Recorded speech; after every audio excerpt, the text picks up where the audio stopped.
man made in the image of God. Quite this talk about Thailand like that. Whoa. At the beginning of the podcast? It's going to be bleeped. Damn. Timestamp 10 seconds. Already? I was gonna be like, oh, let's ease ourselves in, you know? Like, you could say that, the F word like that? Bro, I can't wait for And by the way, I think it's unfair that the gays get to say that and we don't get to say that. Sound like a white supremacist. Why did they have to say it? Hey, man, I can say whatever I like. Nah, you can't. We don't get bleeped. The LGBTQIA will come for you, bruh. I just want to let people know that in regular life, I say slurs. Oh, of course. But you don't have to let them know. Yeah. I have to let them know. But must have been a bad... You must have been saying a lot of slurs this week. Because it must have been a bad week for you. Absolutely. It was a very bad week for you, man. It was a bad week? Yeah. Why so? For the Hovey Hills, man. The announcement. What? Oh. The announcement, man. That's not a bad week. Come on, man. You don't have to pretend. Here. That's not a bad week. It's just me and you here, brother. It is just me and you. Yeah. It's not a bad week. Not a bad week for you at all. I actually didn't think much about it. I was like, oh, cool. Did you think that the outrage was going to happen? No, actually, no. Wait, which outrage? The outrage of Lil Wayne should have done it. Yeah. Lil Wayne. Yeah. You thought the outrage was going to happen? Yeah. How can I? Honestly, I thought Lil Wayne was going to do it. What? Yeah, I thought Lil Wayne was going to do it. All of you are bugging. I didn't think Kendrick was going to do it. Have you seen? Okay, I didn't expect Kendrick to do it. I didn't expect that, but I didn't think they were going to pick Lil Wayne at all. Have you not seen a Lil Wayne performance recently? Nah. It's horrible. And I love Lil Wayne. Mm-hmm. It is horrible. I'm talking about forgetting lyrics, lip syncing, not even lip syncing, just outright just giving bad vocals over the underground track. And you can hear both of them and it's like, what's going on here? It's disgusting. The NFL's not going to bank their whole business on that. Yeah, like, let's be realistic. I've seen good Wayne performances in recent years as well. That's from like 2014. No. The last time I've seen a good Wayne performance was like 2014. Nah. 2011 he did the Grammys last year. And that was horrible. No, that was an amazing performance. He's had amazing performances in the last couple of years. I think the Wayne slander in order to uplift Kendrick is crazy. That's not what I'm doing, That's not what I'm doing, I'm just being honest. Because I actually love Lil Wayne. I do. I think he would have prepared. I think he would have been prepared for February. Yeah. I think he would have put on a great show to win. Hey man, I guess we'll get more into the conversation, nitty-gritty, and I'm gonna break it down to you. I don't believe that Lil Wayne. See, this whole situation has let me know one thing for sure. Lil Wayne doesn't have good people around him, and if I didn't know that before, this has confirmed it. Everyone that's like come to like support him, I feel like there's been an air of ulterior motive behind the support. Do you get what I'm saying? And for the longest, we've seen Lil Wayne going through obviously his addiction and his trials and tribulations in the music industry. And it's always been the people that are now saying, oh yeah, no, we're riding for Lil Wayne. That's been at the end of it. It makes no sense to me. So it's like, there's something fishy there, but we'll get into it. We'll get more into it. First, let's just start the podcast like this. Actually, before I get into my intro, how you doing, my brother? We need to ask about each other every now and then. You know what I mean? Like, how's your health, mental health? You good? I'm actually doing good. Looking forward to the next year. Okay. Looking forward to the rest of this year. Okay, good. Not much to complain about, man. I've been getting good music. Good music is coming. Amazing music is coming. Facts. Yeah, man, that's good. When you say amazing music is coming, what do you? Kendrick album is gonna drop soon. I don't know now if it's gonna drop pre or post. I hope it drops post.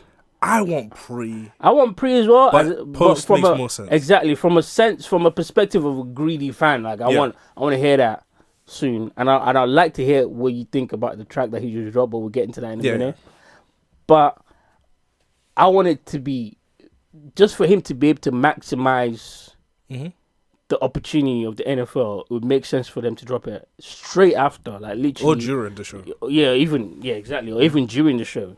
See what I'm saying? And it will kind of like make it a little bit sweeter as well because of the whole anticipation of it. You know what I'm saying? Because he is gonna give a hell of a show at the NFL. Mm-hmm. I don't understand what the outrage was about. Have you not seen any of his concerts? But anyways, I'm gonna start this like this, man. I done fought the crew. Tree. Yes! Bitch, I'm bleeding Did it like a brother be. Early 2015, 2016. On the back. I don't wanna buy your little got to account what I did with the fraud. American gangster. Come on, man. Come on, the biggest, baddest gangster in hip hop. And you lot talking on his name like he's some dog. Come on, man. Biggest dog. Pause. I don't know if that was pause, but yeah, big dog. Come on, man. You lot talking on his name like he's some small chump. Hey man, let's get straight to it, man. Let's get into it. Kendrick Lamar was announced for the halftime show Yes, that at he was. the NFL Super Bowl. Super Bowl. Wait, hold on. We're not just gonna do that. We're going. Hey man, production over There here. you go. Give me one more. I hope you're picking up Two more. gems. Listen, Just like that. just like Hey. that. Teaching Ready? Drake how to win a match, a battle. Exactly. That's how you do it, brother. What the deal, everybody? My name Kendrick Lamar, and I'll be performing at Super Bowl 59. Will you be pulling up? Congratulations. I man. I hope so. I will be You pulling know up. it's only one opportunity to win a championship. Hey, Only one, No man. round two. Tall. Boom. Why's your clap so aggressive? no, this you is to this miss big. it. Meet me in New Orleans, Yeah, February 9th, of course. We'll be there. 2025. We will be there. We will Wear be your there. best dress, too, Come on, man. You even already if you're know. watching from home. You Let's already go. That's foul. That's what That's I'm talking foul. about, man. Now Very we can foul. get to it for real. Come on, you gotta make sure you catch him with the hands open like that. We running real routes. You gonna be messing up. This nigga is a fucking menace. He said, "Let me teach these niggas how to play game." I like it. I like it. Me too. Hey man, especially when you found out that Buddy already rejected. But we'll get into that in a minute. Oh, some people think he was never offered. I think those people are bugging. Is what I'm gonna say to those people. But we'll get into that. Don't. Love and lie. I hope everybody gets what they deserve. Don't. I hope you have the day you deserve. Don't move too fast. Sorry. Don't move too fast. It gets even crazier when the investigators, the Twitter investigators, pulled out the inspiration for this announcement video. Okay. Have you seen it? No. So you gotta watch it so you can see the visuals. You all admired the champion marble shooter, the fastest runner, big league ball players, the toughest boxers. Keep listening. Americans love a winner and will not tolerate a loser. Americans play to win all the time. I wouldn't give a hoot in hell for a man who lost and laughed. That's why Americans have never lost and will never lose a war. Because the very thought of losing is hateful to Americans. When you were a kid,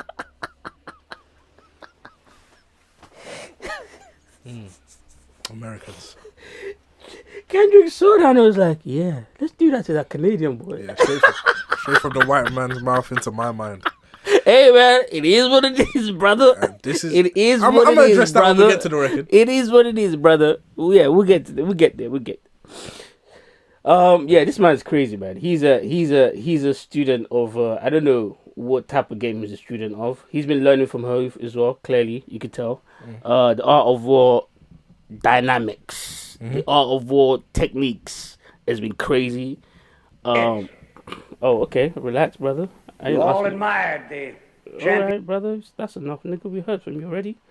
The art of war techniques has been diabolical. A clinic in battle rap. But that aside, I think a clinic in how to act post Battle.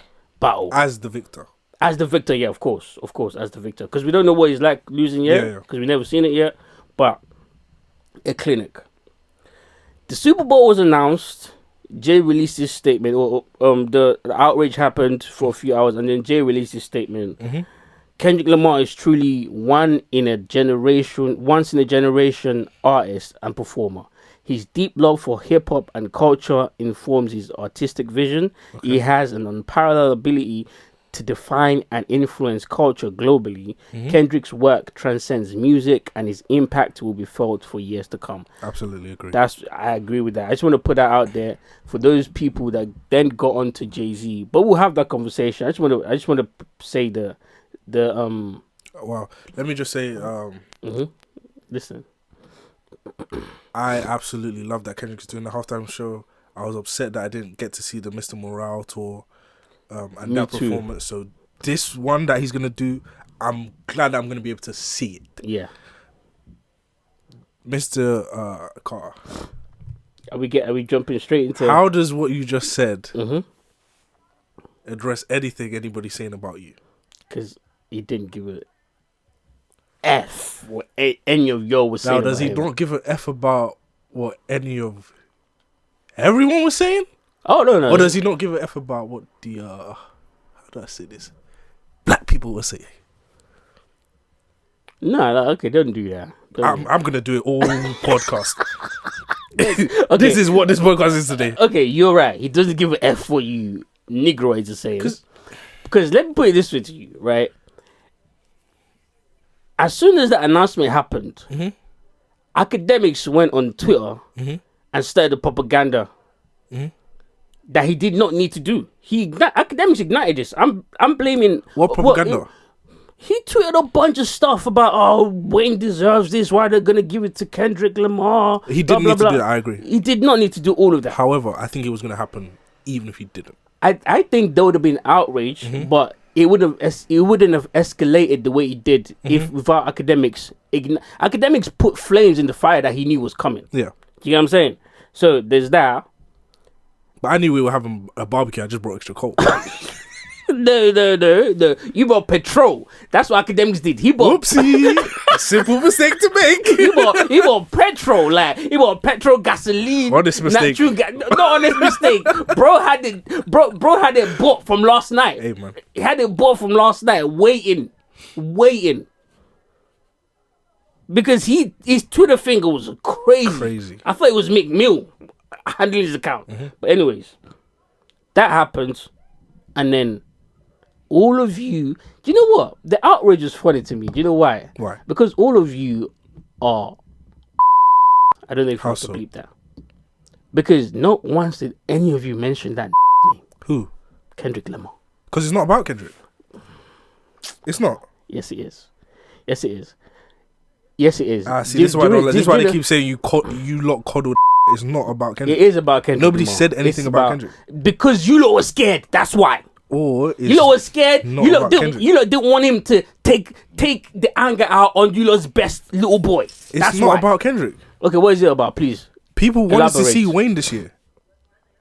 Since Rihanna did the Super Bowl, the talk of Wayne doing the Super Bowl when it gets to Louisiana started. No. Nobody started the talk. Lil Wayne started the talk. No. All hip hop media platforms said, okay, now that Rihanna's done it, who would you like to see at the Super Bowl? And Lil Wayne's name has always been You're right. Head of the His conversation. His name has always been like Yeah. in the air, right? By some fans, not all fans. First of all, secondly, when he then came on an interview yeah. and said that I'd like to do it. I'd like to, because he had that interview. I can't remember what platform it was on. I'd like to do it, and I'd like to prepare so that they have no option but to give it to me. Do you get what I'm saying?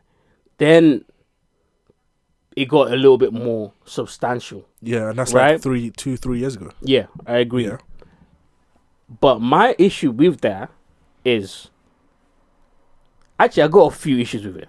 My first issue with that is this is the first hip hop artist, rapper to ever perform at the Super Bowl. And it's kind of crazy because we're not even going to watch Super Bowl like that. I'm just going to watch the halftime performance, Yeah. and because I don't really watch American football or American soccer, should I say. This is the first hip hop artist doing that performance.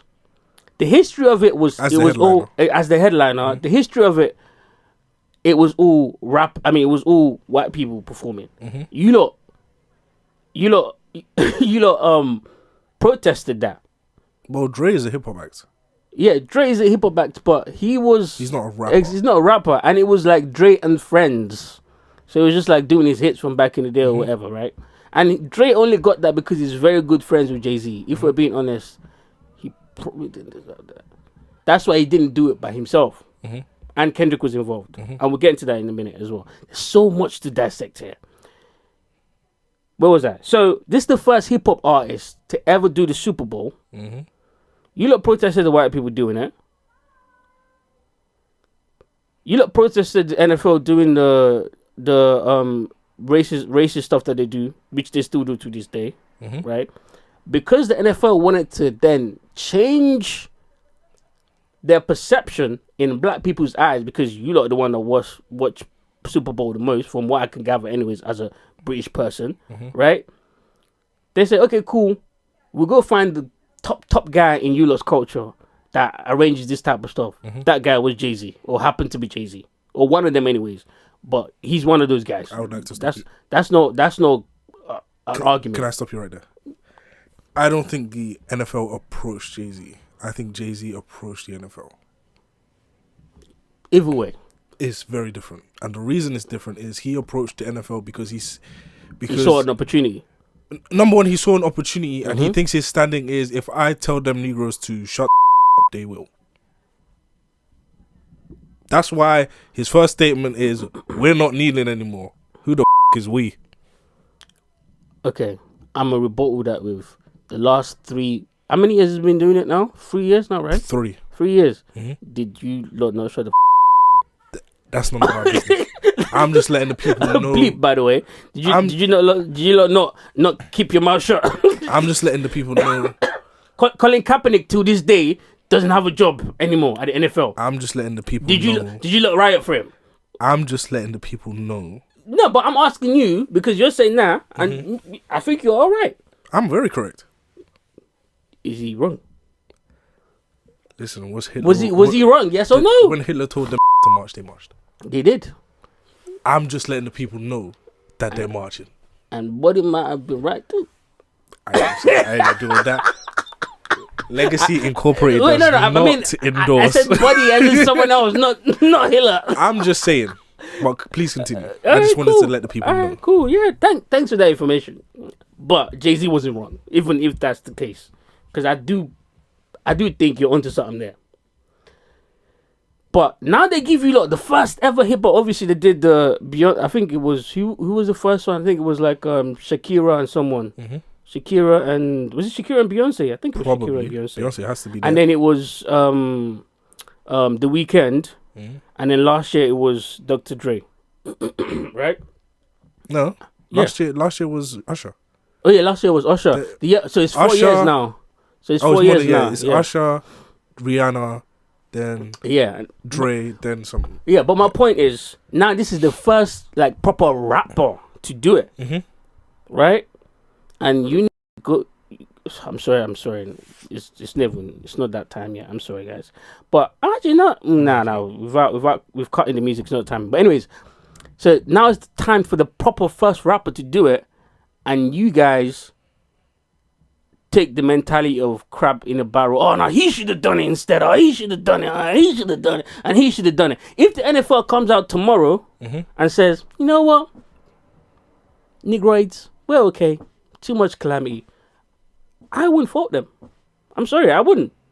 Because you lot never, ever, ever, ever in your life want to show a unified front for no reason. And I'm not saying this discourse shouldn't have happened, but it happened in the most unintelligent way possible. That's my issue with it. Okay. That's my issue. Because, yeah, we could debate about, we want this person instead of this person. But people were hurling insults at Jay-Z, doing all types of nonsense like, oh, yeah, I wish this, I wish that. Agreed. Like, it's However, I'm going to crab in a barrel. give a different different angle. Of course, I'm listening. I agree that it's unfortunate that during Kendrick's big moment, Yeah. that's the discourse. Yeah, and also... But I disagree that it's because it's Kendrick. I think there's an that element of that. the people's... I just think it's timing. I think that the people's desire to see Wayne perform on a stage that big has been growing in the last couple of years, and I do think that's a testament to his work. Maybe his show hasn't been ready to perform on the Super Bowl, but I think in terms of... There's no maybe about it. I think in terms of the amount of work he's done since that interview or whatever, to be ready rap-wise, to be ready in terms of audience memory, like being in the audience faces. Yeah. He's done a lot of work. He's done a lot of features. He's given us some of his best verses in decades. Yeah. And I think that people's anticipation for Wayne has just gotten to the point where you want to see Wayne at the Super Bowl in where is it? New Orleans. New Orleans this year. And I think that's where I think the bubble just burst when it was announced that it wasn't going to be Wayne. I don't think it was burst because it was announced it was going to be Kendrick. Let me ask you this, because a few people were thinking it was going to be Taylor Swift because of her appearances with Travis Kelce. Yeah. If it had been Taylor Swift at the end of the day, do you think we would have outraged the way we did? Absolutely. Okay, I think it would have been more. I don't think it would have been more. I think it would have been either the same or less, because there are some black people that like Taylor Swift. Yeah. But I could see that. Yeah, I think it's just I can see that. It's just a bubble bursting kind of thing. And I can see that. But now let's talk about Lil Wayne. Who really wanted Lil Wayne? I wanted to see Lil Wayne do the Super Bowl, personally.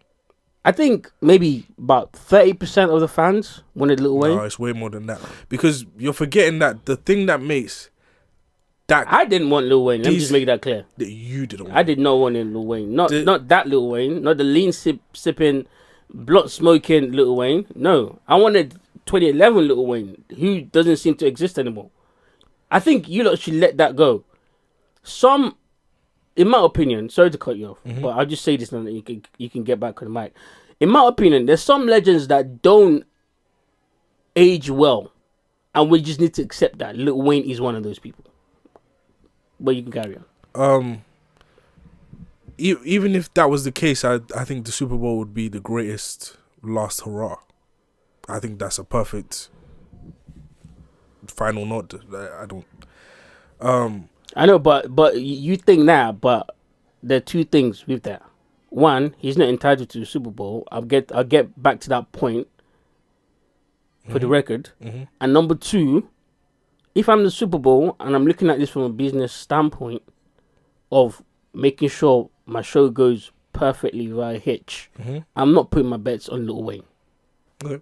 I'm not putting my bets on Lil Wayne. I'm sorry. What I was gonna say is a thing a lot of people are forgetting about the separation in this caliber of artist that Lil Wayne is that Lil Wayne started rapping when he was 14.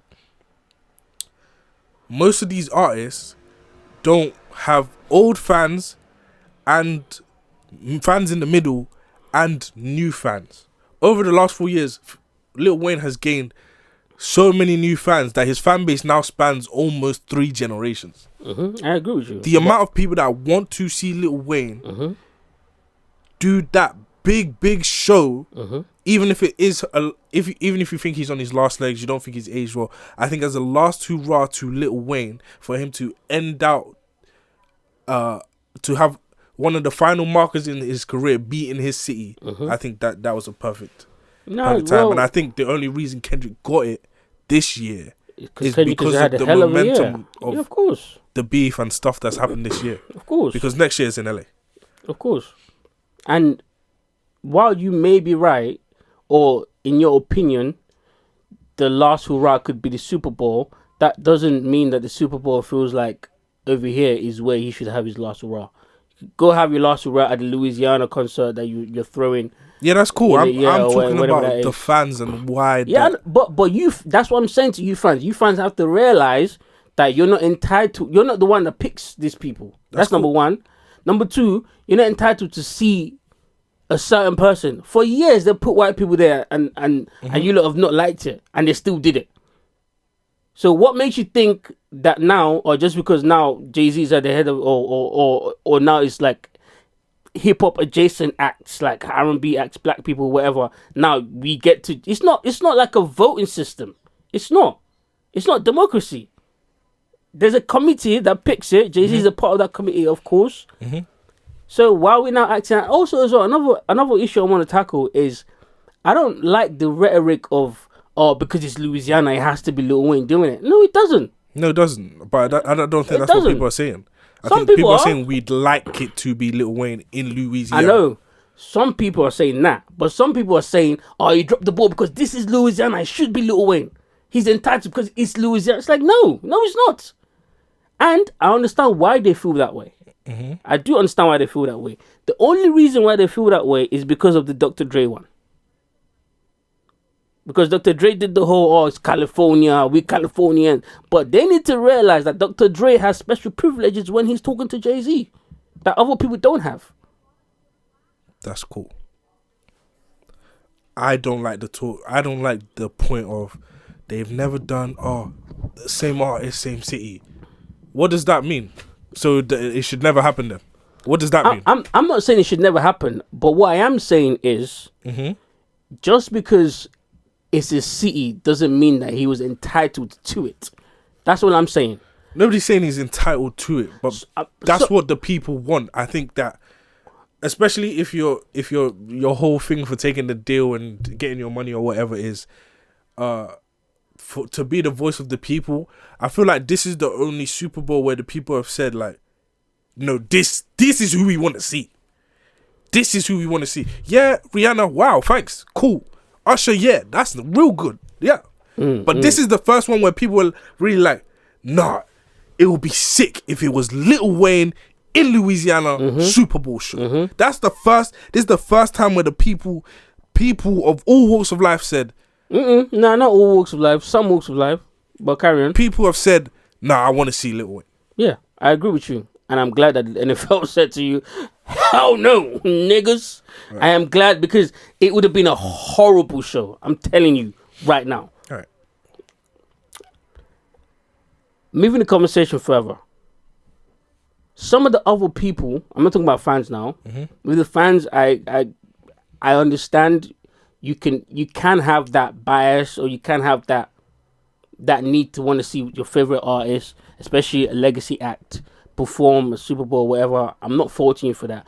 The people that I am faulting are the people that were saying it was his birthright because he was being held in Louisiana. I heard some people say that, and that just made me feel like, okay, all right, whatever. But anyways, moving away from that though, some of the other people that I saw going to bat for Lil Wayne, I felt like had ulterior motives behind their support of Lil Wayne. Okay. Namely, Nicki Minaj and Birdman. Okay.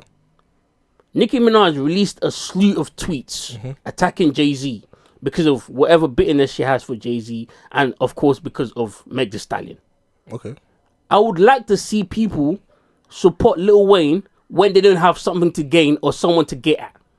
Because there's been so many things that's happened to Lil Wayne over his history of his career that even as fans, we felt like, damn, this shouldn't be happening to Lil Wayne. Nicki Minaj was nowhere to be found. Birdman was probably the cause of some of it. Now they're coming out talking about, oh, you know, oh, Miss Gladys, oh, this and that. Like you don't need to just fuck off. Is it that time now? Yeah, it's about that time. You don't need to fuck off. And this is not talking about the fans now. This is talking about some of those celebrities that manipulate the fans because they don't think that we see or we know some of the things that are going on, and we don't. Some of the things that are going on behind the scenes. Lil Wayne damn near been overdosed how many times?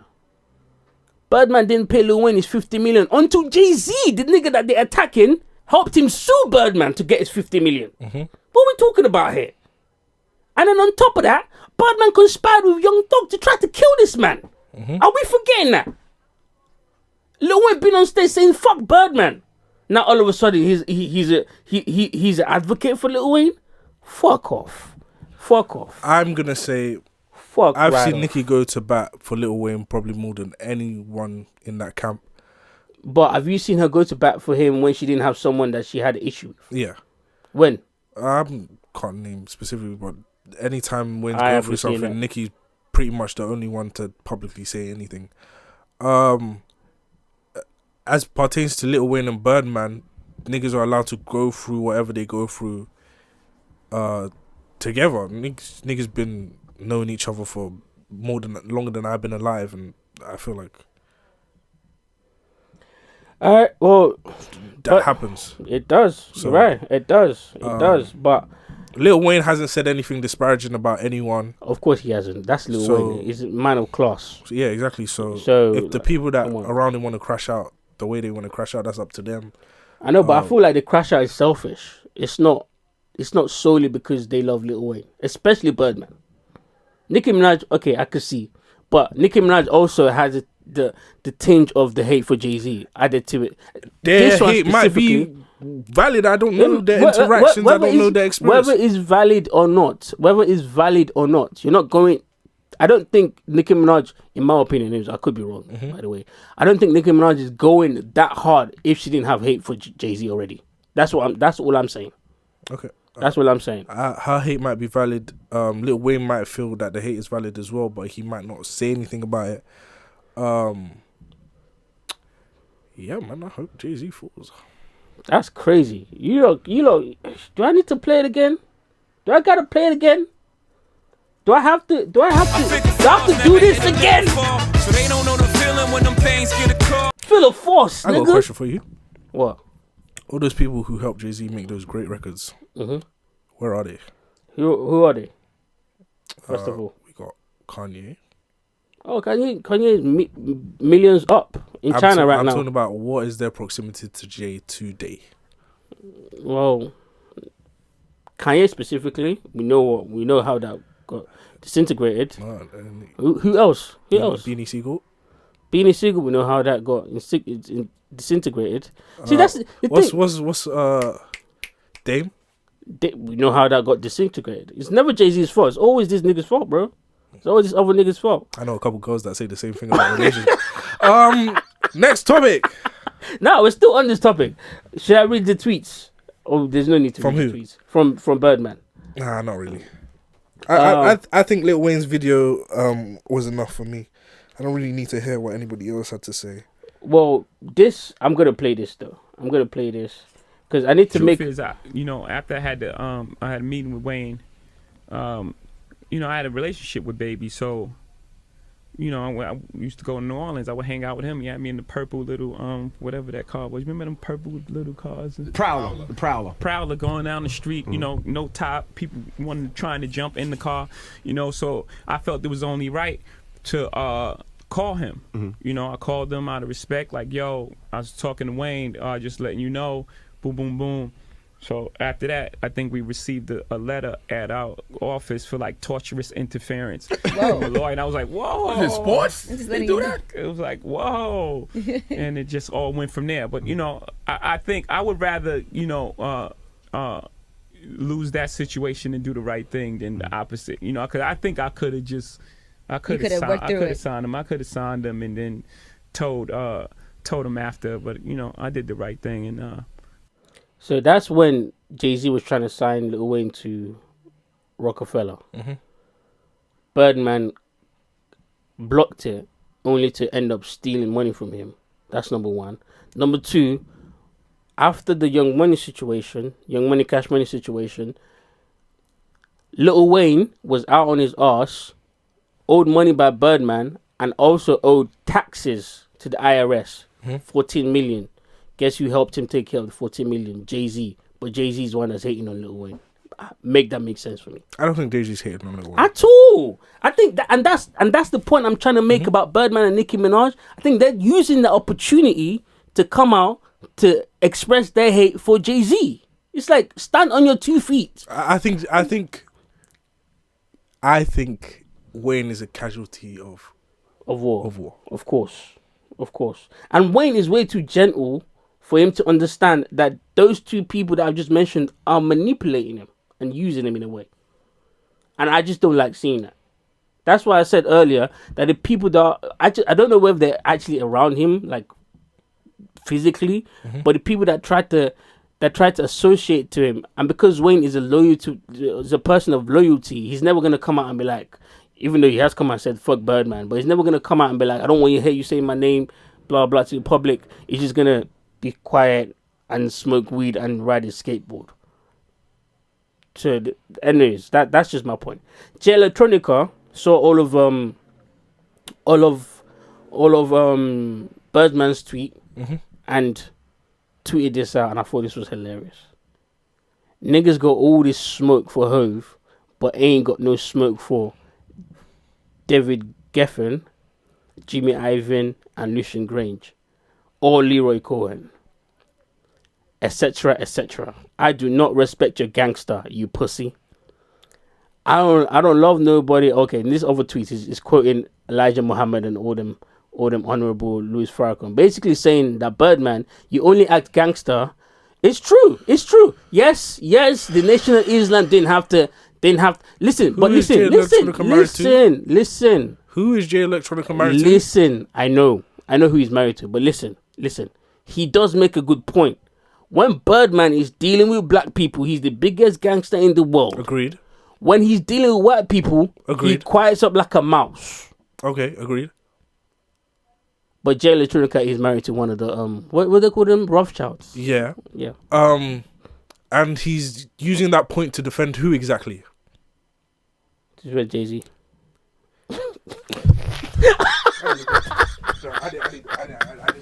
Sit down. This is my issue. What do niggas be talking about? But he's right. Yeah, Jay-Z does that to you, but he's right. Stop hyping up if you can't hype up against everyone. Did he say Birdman's name? Or did he just say, I don't respect your gangster? He did say, I don't respect your gangster. He could have easily been talking about Jay-Z. No, but he tweeted that like literally 5 minutes after Birdman tweeted. But I'm saying the description is a wide breadth. No, but he wasn't talking about Jay-Z because he uploaded a picture of him and Jay-Z when he tweeted. But he was talking to Birdman. He was talking to Birdman for sure.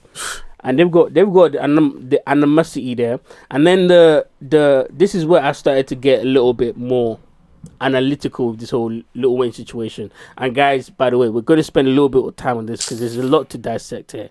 And you're getting angry, that's fine. This is where I started getting a little bit analytical and started seeing some of the faults and pitfalls as to why NFL wouldn't have picked Lil Wayne to even begin with. His engineer, who is also his manager, then comes out and says this: confused, disappointed, and angry, but most of all inspired. We'll never again be in a position or have the GOAT in a position where we are at the mercy of someone else's decision. We will make the decisions. And I thought to myself, who is Lil Wayne's team? Like, because that's very unprofessional. Is it? I think it is very unprofessional. If you're dealing with the NFL, when you're dealing with businesses like that, if you don't get your way, and then you go out and release a statement like that, well, would never be put in the position. They don't really like that type of stuff. If you want your client to get business with them in the future anyways, they're going to look at that. Because those type of people look at every single thing that you do. If you got a parking ticket 10 years ago, they know about it. Do you get what I'm saying? So I started thinking, wait, hold on. And this is all speculation because obviously I have no type of information on Lil Wayne and his business. So I started thinking to myself, did Lil Wayne just assume that this was going to come to him because it's happening in Louisiana? Or did they actually make an effort. Do you know what I'm saying? Did they actually talk to the NFL? Did they pitch reasons why it should be Lil Wayne? Did they have a conversation? Was it a line of communication going back and forth? Because the way that his manager responded didn't seem like there was a line of communication, or even knew the people on the board that were picking whoever it is that was going to perform.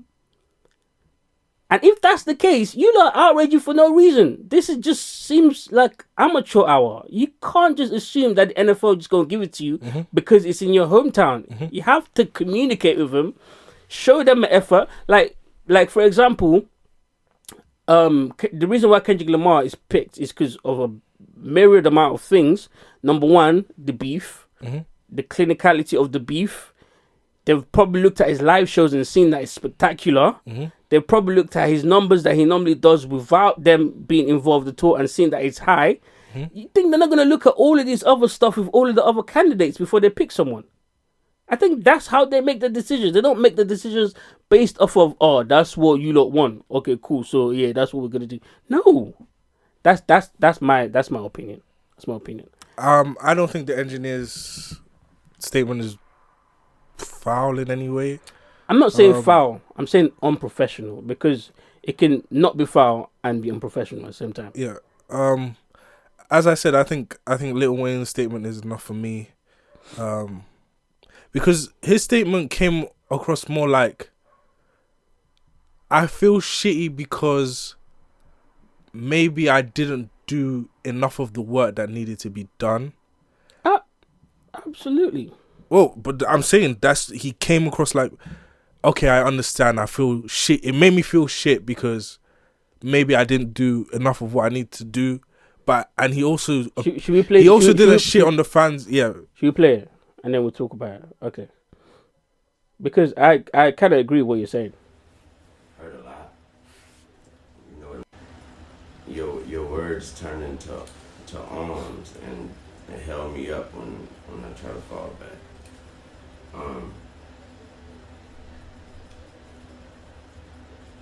That hurt a lot. Damn, man. You know what I'm talking about? It hurt a whole lot. I blame myself for not being mentally prepared for a letdown. Listen. For just automatically mentally putting myself in that position, like somebody told me that was my position. Yeah. And that's the most important line there for me, because it's not like they promised you the position and then yanked it from you. Maybe they might have told him and his team that we're considering you. Yeah. And he thought it was a shooting. Do you get what I'm saying? But that's why I like Wayne, man. But he was classy in the way that he gave it. Some people don't think so, but I thought it was it seems like when he found the news, his first instinct wasn't to blame someone else. Yeah, I agree with that, and I like the fact that he appreciated that the fans, or some of the fans, were pushing for him to get it, because I'm definitely on the side of the people that thought, I don't think Lil Wayne's ready for, not at the state that he is right now, ready for the Super Bowl performance. I think it would have been horrible, and we would have had to look at Lil Wayne in a different light. But I like Lil Wayne being classy enough to come out and just be like, honestly guys, my feelings were just hurt because I really wanted it. That's fine. But now you have to look at people around you, especially people that represent you, and be like, guys, we've got to be professional about this. If you really want this, let's work till the next year. Just because it's not in Louisiana doesn't mean that you can't do it next year. Yeah. Do you get what I'm saying?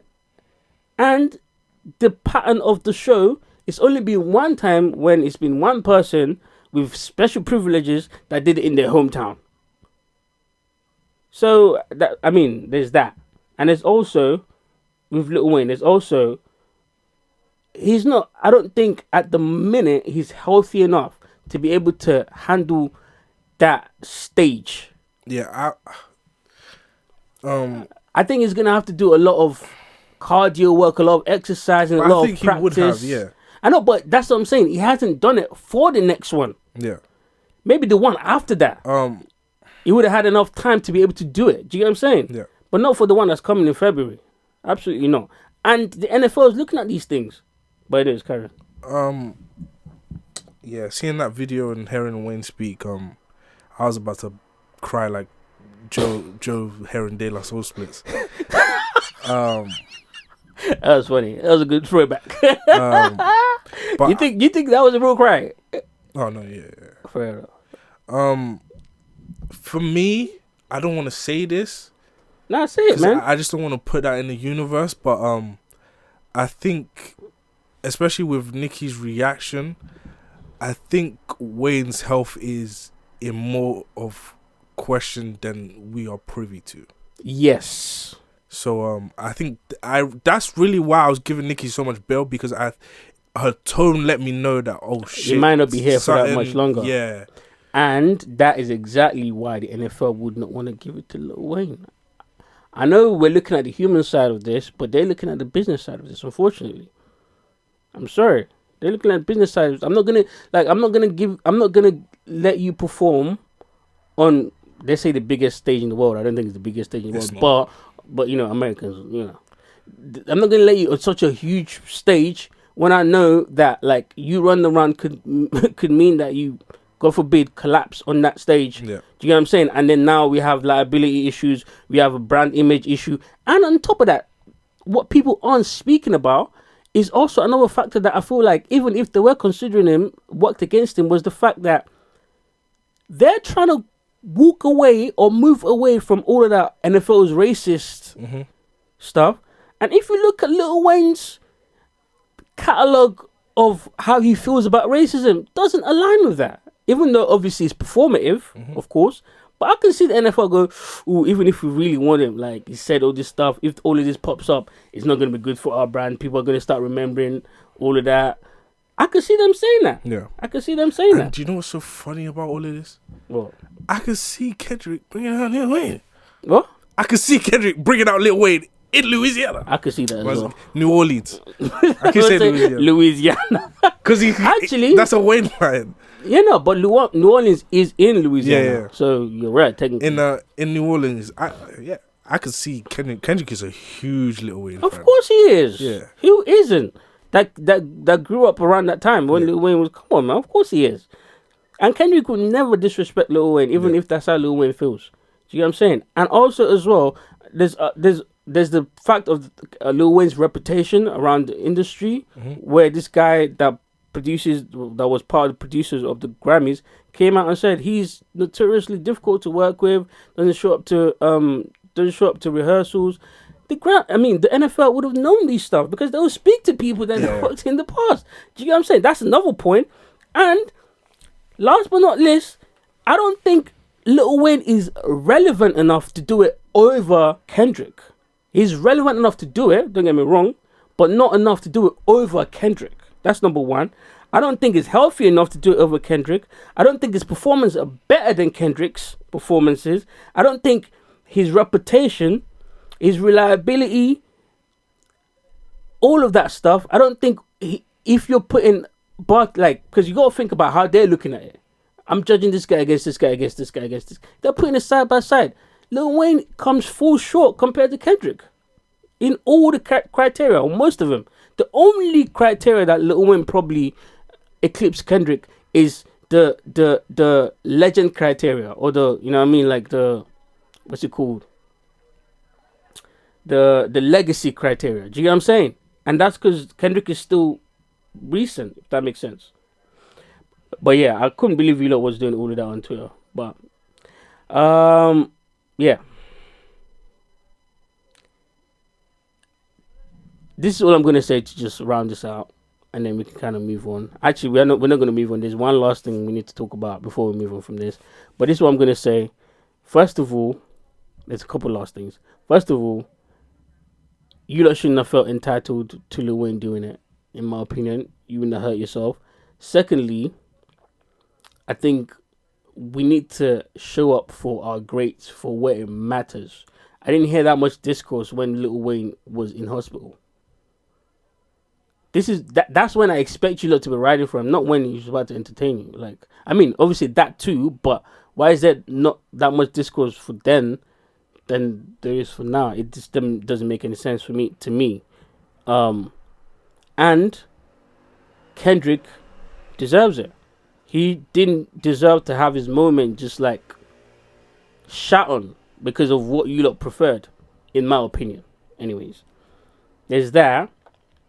The selection is a no-brainer to me. And then now, let's talk about Drake versus Jay-Z, man. Talk about Drake versus Jay-Z. You ready for this? Okay. Niggas rather work for the man than to work with me, just so they can pretend they on my level. That shit is irking to me. Woohoo! Whoo, you heard that?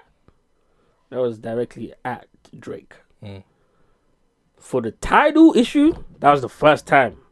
There's probably other times that we don't know about, we're not privy to, but we've recently learned about the NFL one as well. Because according to Elliot Wilson, because I'm citing Elliot, I'm not citing Mo, because when I first heard it from Mo, I was a bit skeptical. I was like, could be true, but there's more saying it. I don't know. I mean, but when Elliot came out and said it, I was like, okay, yeah, that's true. Because Elliot won't say nothing that Jay-Z didn't Put in his mouth. Yeah. Basically, pause, by the way. It's not pause if the nigga that's getting it put in his mouth is gay. Carry on. Super pause. So when Elliot said it, I was like, damn, he rejected Jay-Z twice? Yeah. That's a big mistake. In my opinion, that's a huge mistake. If there's one thing that Drake has done in his career, that's been like... Because I think of all the things that he's done in his career, that's looks like might have hurt another artist, but probably wouldn't affect him. This one definitely hurts him. 1000%. Rejecting to do the Super Bowl hurts him because, one, I don't think Drake can ever do it ever again now, as long as Jay-Z is in charge of it, because he rejected it twice. Number two, the perception is going to be like, especially from now on going forward, it's going to be like, okay, you thought you were too big for the... And I think that's why Jay-Z told Elliot to say this. You thought you were too big for the Super Bowl, but in the near future, it's looking like you might need the Super Bowl. Okay. Which you're not going to get. Okay. So it doesn't look good for Drake, in my opinion. Okay. And third, another thing I was going to say about it, I can think of a reason why Drake rejected it. What is the reason? Because they don't get paid. Okay. That's my reason. Do you want to play Elliot Wilson saying it? Or No. we don't need to play it. What if he felt like he wasn't ready? Excuse me? Come on. What if he felt like he wasn't ready? Do you want to play what Elliot said? No, fuck that. Why is it a big deal that he rejected it? Because it's... See, the Super Bowl, it's a marketing thing. Okay. For a lot of artists. It's free marketing to over 100 million people. Okay. Right? And in my opinion, Okay. it just doesn't make any business sense to turn down that sort of marketing. Okay. That's why I think it's a big deal that he rejected it. If he rejected it once, because the thing is this, he's not the first person that's rejected this. Rihanna's rejected it before, but that was standing against racism. Or that's what she said. Okay. She had a reason for it. Obviously, the Drake one, we never heard of it. We never heard of his reasons. But niggas is making it up, but go ahead. Yeah, of course, niggas is making it up. But that's what I'm saying. That's why it hurts him, because we don't know his reason, and he's probably never gonna come out and say it now. Anyways, What if he just didn't want to? yeah, that's fine. That's your prerogative if you don't want to. But now that it's looking like the whole industry, because I'm telling you, my prediction or my what's the word you call it? My hypothesis that the industry is trying to get this motherfucker the fuck out of here is being proven true and true as time moves on. Now that that's the case, because I can imagine when he got asked to do this, he was probably at the top, being because Elliot said it was 2020 and 2021 pandemic times. Okay. This was Drake at the pinnacle of Drake. At that point, you probably felt like you didn't need the Super Bowl. Now that they're working tirelessly to topple your boat, you're in a different scenario. But is he begging to be at the Super Bowl? We don't know. We don't know. So what's with the speculation? No, because we're doing a podcast. Come on. But why is the speculation so negative on the Drake side? What if the nigga just didn't want to do it? Yeah, but do you think if he gets offered it like next year, he would say no? Probably, if he had the reason for not wanting to do it the first time. Okay, fair enough. Adele I think has rejected the Super Bowl. Rihanna has rejected the Super Bowl. I know, but did Adele get it again? No. And Adele is not in the same place that Adele was when she was offered it. That's my point. The decline happens. And the decline is happening to Drake now. And they're going to make sure it happens to him. Okay. And on top of that, he went and fucked Jack's girl. And by the way, Jack, why is your girl so fuckable? Well, all these niggas go so fuck. Not all of them. Some of these niggas, they don't Not get all of them. fucked. They're upset about the assumption, about the possibility. No. Jack, his girl got fucked. You're not riding that hard if you didn't have hard evidence. And most of the time, Jack's girl got bent over. most of the time, the girl that they're calling their girl wasn't their girl at the time. That's not even at the time. It just was never your girl. It So was just I was don't- that Skepta bar? She's not your girl. It's just your turn.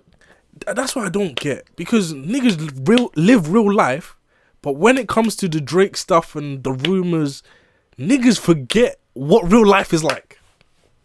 It's okay though. But I'm just here for the music. I don't care what it's okay though. I agree though. I'm here for the music as well. All in all though, Drake shouldn't have fucked Jack's girl because Jack is Jay-Z's like very close friend. Yeah, favorite white. You can say that Shout if out you to want. J-Elec. You can say that too if you want, but they're friends. They're very close friends. That's great, That's man. number one. Number two, you then turn it down twice with Jay-Z. You turn down the title thing. Of course, Jay-Z, I think, in my opinion, I think Jay-Z has every right to justify to do whatever is in his power to go against that nigga, in my opinion. Because That's cool, because but- power is power. But you're saying that in the assumption that Jay-Z is going against that nigga because he did something wrong to him, right? No. In Charged Up, right, during the Meat Meal beef, because now that this stuff is happening with Kendrick, I'm going with the theory that Jay sent Meek after Drake. I wouldn't be surprised at that. So if I'm listening to Charge Up and I'm saying, I signed a deal with Apple, I didn't want to sign a deal with Tidal, and you went on stage, because what happened with Tidal when all them rich niggas got on stage and tried to present it to people? It didn't work. People said, what are these rich niggas doing, trying to get me to pay more money?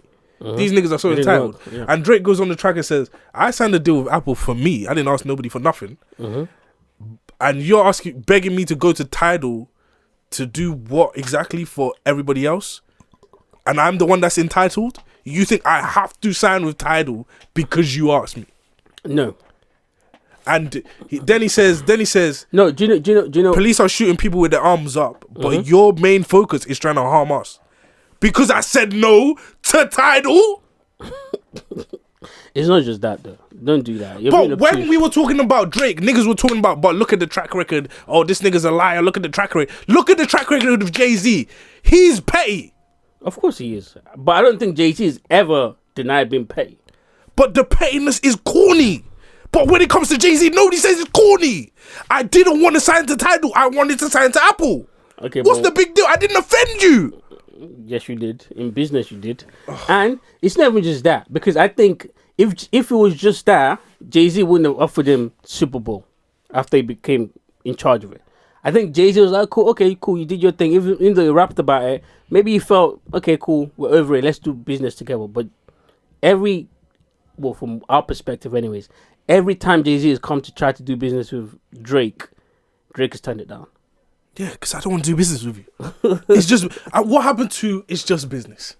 But that's what I'm saying. That's not business at that point. But At that I'm not point, the it one feels- making it not business. At that point, it feels I'm personal. minding my fucking business. Your heart as shit. You're the biggest rapper in the world. Okay. I want to make money off of you. No thanks.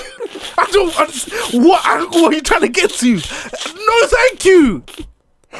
I'm just letting you know. No thanks. I'm What's just up with this nigga, bro? I'm just letting you know that that's not how them niggas look at that. Them rich niggas, them niggas that like talking about billions of dollars, millions of deals every day. That's not how they look at that. I can't see it from another angle. I'll be honest.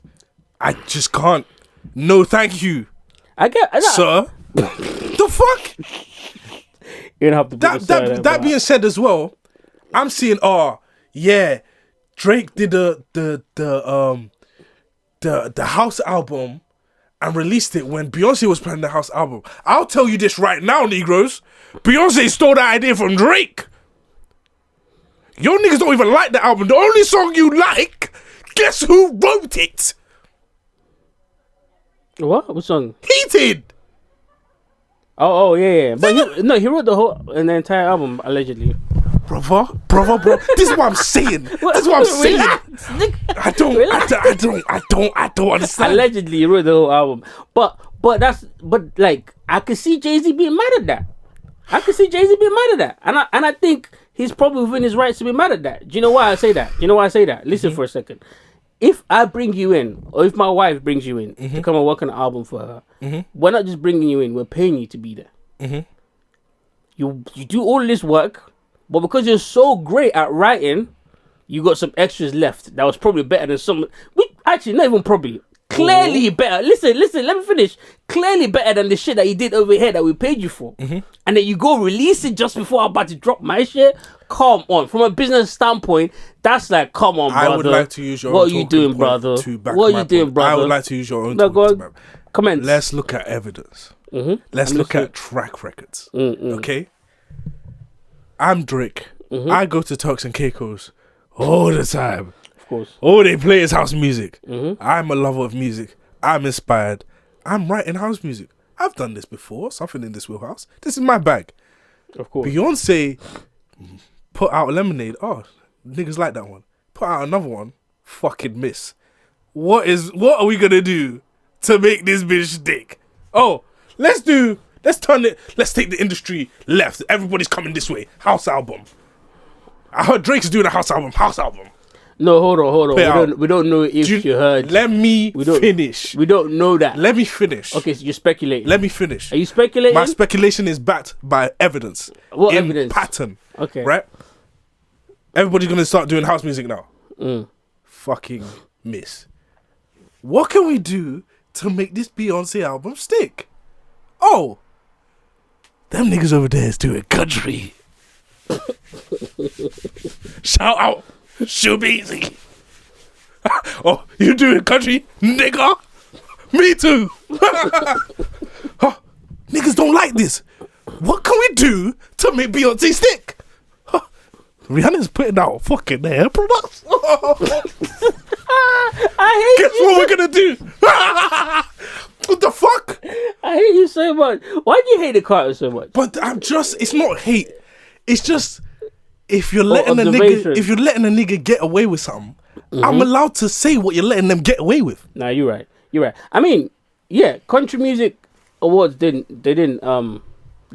consider it anyways. Because they know that she was using it for a lick. But that's not what we're talking about right now. We're talking about the house music album. I get your point is very valid. Hey man, Future, nice music.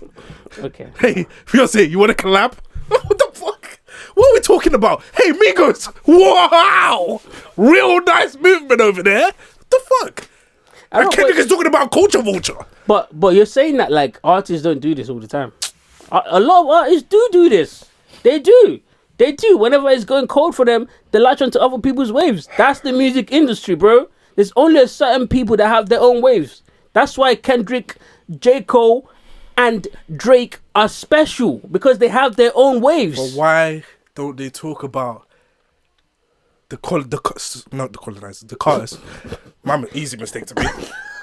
Why don't they talk about the Carters like that? Because they got loads of money, brother. Oh my God. Because they have so much power in the industry, it's unbelievable. If we operate within an industry and we know that nigga is so powerful, knows this nigga, has dinner with this nigga, and can block my success if I upset him, I'm probably gonna shut the fuck up. Okay. That's what I'm saying. I'm That's coming why, back to that's this why, point when we get to the Kendrick record. Yeah, sure, of course. That's why I don't blame Kendrick or J. Cole or any. Because do you know how many times J. Cole's wanted to say something about Jay-Z on the record? Mm-hmm. I've heard tingles of it. Oh, that all nigga the can't- time. That nigga can't say it. He knows he can't say it. So, like, what are we talking about here? But anyways, to finish this off, though, before we get to the record. To them, they said I didn't do. When you hear people's gripe against me, it's always about what I didn't do for them. Facts. They don't say I did anything to them. They Facts. said I didn't do something for them. Facts. That's Yeah, what nigga, you were dying. I didn't save your life. Whoa, how was that my fault? Nigga, you were choking. I didn't perform the Heimlich. Whoa, Jay-Z. It's Niggas hate Jay-Z. Oh my God, why do niggas hate me? Oh my God. It's always something I saw the baby drowning. I didn't jump in the pool. Okay, it's always Fucking crybaby. It's always something I do for Fucking them. crybaby. It's always something I do for them, man.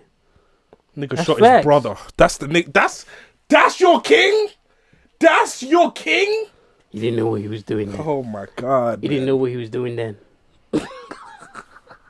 Anyways, let's get it, man. Hey, man, this beat is fucking disgusting, first of all.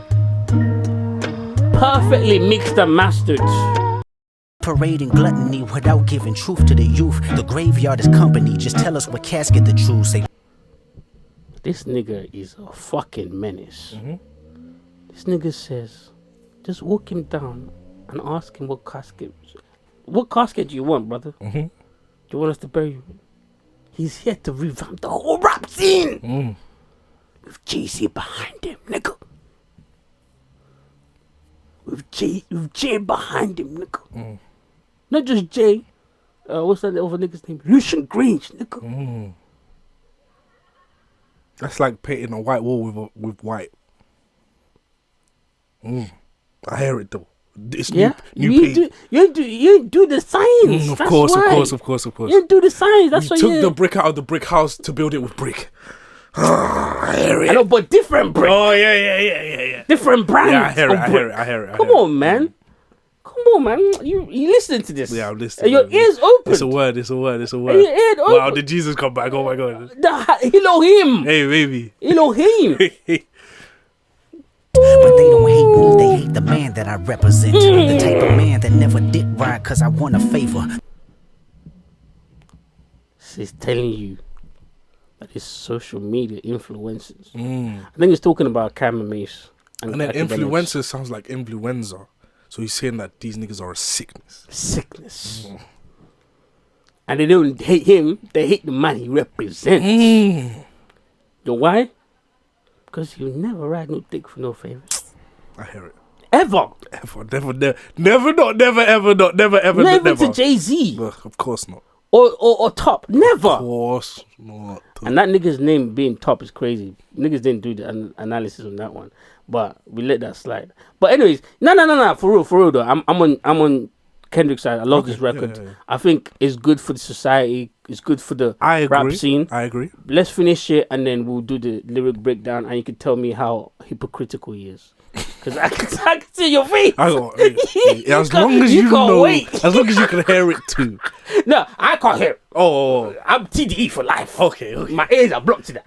I'll speak to the people. Don't worry. Yeah, you could get your shit off. I feel for the women that deal with the clown and nerd shit. Can't blame them. Today they ain't really got much to work with. Hold on. And that bitch is so hard. That bitch is so aggressive. And you're pandering, my brother. Oh, for sure. You're pandering, my brother. Have you seen these bitches, dude? What you know about bitches? You got one girl. Yeah, no, you got one girl. That's what I said. That's what I said. Whitney, shout out to Whitney. That's man. what I said. But when you said it like in a way where No. Of course not. No, never that. Never. Come on, brother. you said it like it was fucking white bitches. No. Kendrick? White bitches? What? you Gin in his juice? No way. That entendre is crazy. I just clocked that bar. That entendre is crazy. I just clocked that bar. Gin in your juice? I just clocked that bar. Because gin is white. And gin in your juice as Juice the movie. That's insane. That's a good entendre. That's a fucking good entendre. But this is about just Kendrick. I just clocked that. But yeah. Kendrick, stop pandering. That's my critique. That's my only critique of this. But he's right though. There are some women out here that I feel absolutely agree. I feel like they didn't have much to work with. Yes. But that's not all that there is out there. Absolutely. There's also the hoes that believe that you should give them 10 grand before they reply to you. Mm-hmm. Okay, but anyway, so let's carry on though. Shout out to Kendrick. The flashy nigga with nasty decisions, using money as a backbone. I want his head cracked before he's back home. Okay. That's the part where they thought that he was aiming it at Drake. No. But That's I don't a wide think... breath. That's a wide breath. The part that he was aiming at Drake is walk that man down.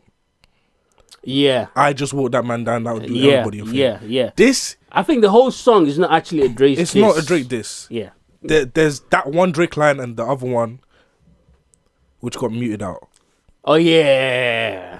But we don't know that for sure. I know exactly what goes. But I think he's talking about him and Adonis there. Yeah, he said kill that man in front of his son. What else do you think he said? You don't have to say that. He muted in front. And I don't think. You don't think what? We'll get to it. Okay, all right. And I like the way he dissed academics because he's right about what he said to academics. Academics need to sometimes try to be objective. Yes. You know what I'm saying? Like, and don't get me wrong. There's been times where he's been objective about reporting on Kendrick, but it feels like he's forcing himself to say that. Yeah. Do you get what I'm saying? Like, it's like, and then when it comes to him reporting on Drake, oh my God, you can see his excitement. You can see his excitement. Mouth wide open, dick in it, all up in it. The other day, he tweeted out, "Guys, I'm having the sore throat." You're foul. Come on, bro. Yeah, he needed to take Drake's dick out his mouth. That's why his throat was hurting. It was too much. You know what? We'll get to academics later. Or maybe we'll never get to him because I'm tired of talking about that nigga. The flashy nigga with nasty decisions, using money as This a is the part. backbone. I want his head cracked before he's back home. Diddy, you said? I think he was talking about Diddy. Why'd you say that? The nasty nigga using money. Oh, I actually think he was talking about Diddy. Maybe.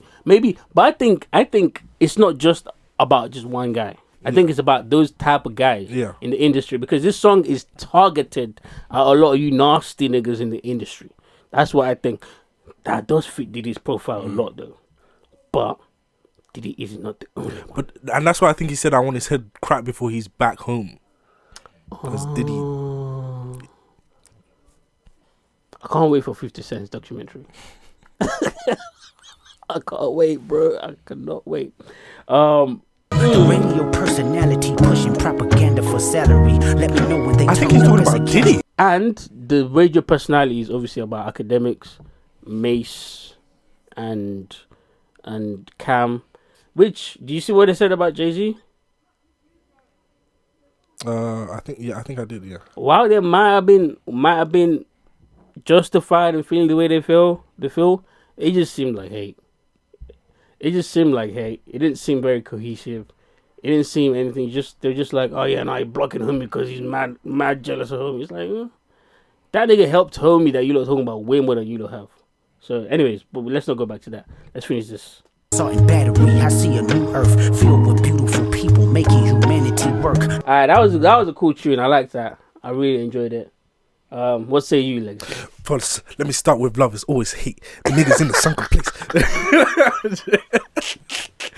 Let me start with love.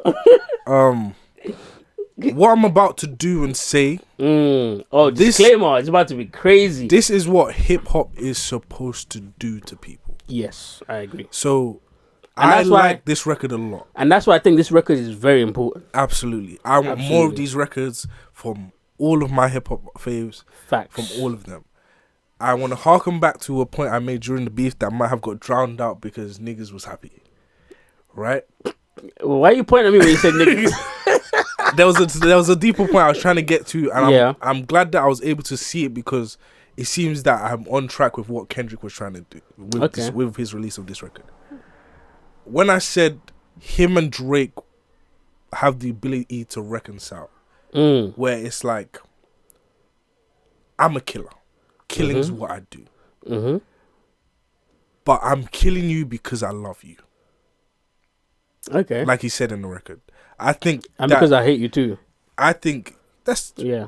that's two things to be hate true and at love. once. Yeah, that's true. Yeah. I think that he knows that Drake is capable of doing what he's pushing the industry towards doing, and he feels that Drake has been too blinded to be able to do that as of now. So I need to destroy you first. Yeah, if that's what it has to be. Yeah. But I totally disagree with you. I think he just wants to destroy Drake. That's fair. But he's talking to the rest of the niggas. That side. Because sorry to cut you off, but because that would point back to that lyric. I walked that nigga down that block, and then now the rest of you, let's destroy and rebuild.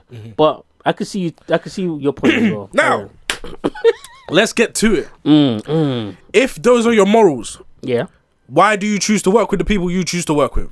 Number one. Let's stop that one, because it's not just my issue with Kendrick, but Kendrick is in the spotlight right now. I've always said this on this podcast. If you don't believe me, go fuck yourself. Okay, all right. Is that what niggas was too excited to talk more about? Is that the point he's making? What do you mean? Because you said you tried to bring this point up before, but niggas was too excited. Some of the talking points Kendrick had in the beef outside of were very like, I get what you're saying, but I'd like to see you walk the walk then. Okay.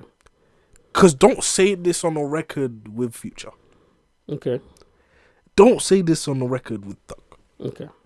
Don't say this on the record with Killers. Okay. Don't hit the stage with a serial woman beer. You know what I mean? I don't think that's too much to ask for. I don't think that's crazy. I would just like for you to, if you're that aggressive, and you're that spoken about the things you believe, and you're that solid in the things you believe, I think a couple no's and a couple fuck yous is not too much to ask. Okay, so are you of the belief that Kendrick Lamar should just not work with these people at all? Absolutely. Okay. What does that look like? I think it doesn't change the trajectory of his career whatsoever. You are absolutely wrong. A Future song. It's not just Future, because if by the criteria that you're mentioning, he damn near not working with more than half the industry. He mentioned Lecrae.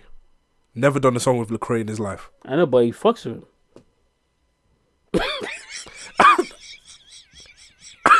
Okay. Whoa. Okay. I don't know what that was. Well, okay. No, the real. But he does fuck with him. Like, I could not make a song with you, but fuck with your morality and your ability. Because but you're going out of your way to make songs with people whose morality and lifestyle is something that you speak against. Yeah, because the music is monetized. We have to make money off of this. Because I don't like the angle that you're taking solely for one reason. Because this nigga has never come on this track and say, these niggas that I'm working with are fucking what they're doing. He might not talk about it. But he's never once said, "Oh, Future, well done for fucking that bitch and never calling her back." If he is exuded those type of behavior, then I'll be like, okay, cool, he's a hypocrite. But no, I can have my own beliefs, and you have your own beliefs, and we have a common ground where we're cool. We work together very well. No, listen. That's where we disagree. No, well, yeah, we could disagree. We could agree to disagree. But that is very possible, especially in the music industry. And on top of that, if I want to be the biggest rapper in the world, which is, I'm sure, part of Kendrick's greatest, like, one of his achievements that he'd like to achieve, right? I want to be the biggest. I want to sell the most records, because you can tell by the way that he's positioned himself, even with his morals, he still wants those accomplishments. But let me just quickly make this point. Yeah. If I want to get those accomplishments, I know I have to bite my tongue, because some of the people that are going to make sure that I get this accomplishment are some of the people that I will be offended by saying certain things or by acting in certain ways. So if that's what you need to do to be the number one, what's wrong with what Drake does? Drake is one of those niggas that he's talking about. No. If in order to be number one, the music you make has to change and the people you make it with has to change. See, you're getting me wrong. You're getting me wrong. I'm not talking about the music. You're talking about you. I'm replying to your point of if this is your morals and this is how you think or this is how you this is what you believe in. Why are you working with these niggas? That's what you said, right? Yeah. And I'm telling you why he's working with those niggas. If you have to go against your morals to be number one, what's wrong with the nigga that's number one doing what you're doing to be number one? But there's nuance, there's a difference. Drake isn't only just working with these niggas and keeping a good moral. Drake also has a bad moral. And he said it many times. Is Drake the best fitting glove for the description that Kendrick has given? Not necessarily, no. So No. why But he doesn't have to be. don't That's what you I'm saying. shoot the others? Why doesn't he shoot the others? Why don't you shoot the others? Because the others whatsoever. Because the others haven't said fuck Kendrick. That's why. And if they did, he would shoot them too. Why the hell do you think J. Cole went on stage and apologized to that nigga? Because Jay-Z made the call and said apologize to that nigga. Exactly. Exactly my point. Exactly my point. You think when Jay-Z made that call to Drake, you think that was the same response from Drake? No. Exactly. Why would it be? And that's my point. You need to understand that in the industry, power rules all, bro. Okay. If you notice, I'm gonna just maybe try to explain this from my perspective. And my perspective is very, very, very minuscule to like a Kendrick or a Drake, for example. Right? I tried to break into the music industry in UK in media. I met loads of different people, loads of different parties, loads of this and that. My morals made me speak against certain things that I saw and I witnessed. I wasn't for that. Because of that, future people that I hadn't met, upon meeting them, didn't even want anything to do with me because I realized that there's been chatter about me because of the stance that I take. So I understand that in the industry, because I keep telling you, maybe not just you, but I keep saying this, I keep mentioning this, and this is a real thing. In the music industry, there's more bad than there is good. There absolutely is. So if, from my experience, knowing that me, someone that I don't feel like I'm a threat to any of these niggas because they've been doing it way longer, they've probably got more money, more investors, more relationships, and they quickly blackball. No, I wouldn't call it blackball, but they quickly just section me out like that. What do you think? Don't you think Kendrick would have maybe seen the same or gotten advice in the same level and decide, okay, cool, I have to move like this if I want to really achieve those? Because for me, it's not that important for me to be the top media person. I hear what you're saying. So I'm gonna take my morals and I'm gonna be vocal about my morals, right? But for someone who is their dream to be they might have their morals, they keep with their moral when they're at home, they do their thing, but have to work with certain people where they're not the most moral, people, like, like the Dr. Dre's of the world, or, allegedly. But to that you say what? I agree with you. Now, if I'm able to listen to your music and see that that's what's happening, am I at fault? Because as you said, he's working with people despite his morals. Yeah. If I'm able to listen to your music and know that for a fact. For what do you mean? Know what for a fact? Like, if I'm able to listen to your music and say, it's suspicious that you're working with that person and that person, I'm not necessarily wrong in my critique because that's what you're doing. I know.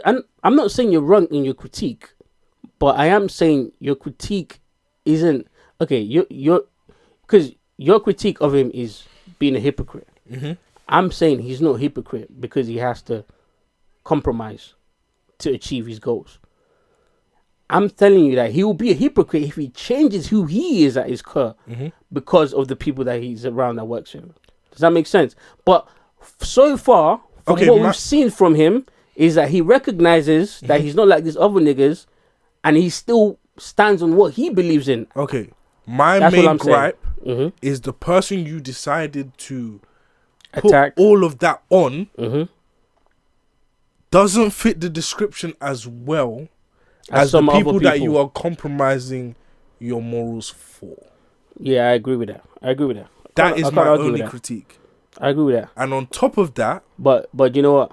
What I will say to that? That nigga should shut the fuck up. He should have shut the fuck up. He should have. He shouldn't have let his ego. It's true. It's true. I know he's Drake's biggest rapper in the world, whatever. But he should have shut the fuck up. He shouldn't have angered this nigga. I'm sorry. It is what it is.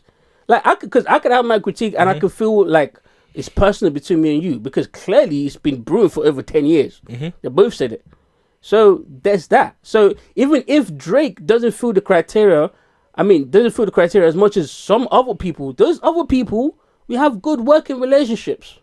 So that's why we have to not even just rappers, just in life in general, in any industry, you have to compartmentalize your professional relationships with people and your personal relationships with people. You're saying it's ego from Drake, right? Oh yeah, absolutely. Now I'm gonna say this. Oh, from both actually, not just Drake. I'm gonna say this. You're someone on the outside looking in at this nigga that says, I am the moral Jesus. Surrounded by people who prove to be the contrary to you being the moral Jesus. I'm in the position where I can say, hey, Hove, you do your thing with Tidal. I'm not interested. Me and you do not align. You're not able to say that, but you say you're the person that's able to say that. I'm able to say that. But I don't go around saying I'm the person that's able to say that everybody should do what I do. Right? And then you shoot at me. You're talking about Drake. Yeah. Okay. And then you shoot at me. It's not ego that I'm upset that you're shooting at me. It is. I'll tell you why it's ego. It's ego because, yes, you might feel like you're the person that's able to say no to the Jay-Z's and the Jimmy Iovine's and the Lucian Grange. But what history is going to prove with Drake, we haven't seen it yet, but we've seen the beginning of it, is that you're not the person. No one says no to them niggas. That's kind of what I'm trying to say. Because if Kendrick took the stance that Drake took, Kendrick would have never been nowhere near as big as Drake is. And Kendrick wouldn't be the nigga that they're trying to give the crown to, so to speak. But it's like you're saying you're Jesus. The devil is back here on your side of the fence. And I'm just over here chilling. I've left the devil's side of the fence. That's not true. That's not true. I'm dealing with whatever I'm dealing with. And the devil keeps coming to me. And I keep saying no. And then the devil said to you, hey, Jesus. And you're Drake. Go get that nigga. And you decided, I hate that nigga enough to go use the devil's help and to you're go Drake. get that nigga. And you're Drake. Yeah. Okay. I get how you can see it from that perspective, but I think it's slightly different from that. I think the devil is on both of our side, regardless of whether I see myself as Jesus or I see myself as devil adjacent. Right? There's that. And on top of that, me as Jesus, even the Kendrick presents himself as that. Me as Jesus, I still do have a problem with you though. And the devil came to me because he knows that I already have a problem with you. Now I'm like, okay, let's do this. So who's worse? The nigga that's letting the devil use him, or the No nigga one's that's trying to get worse. away? No one's worse. They're all bad.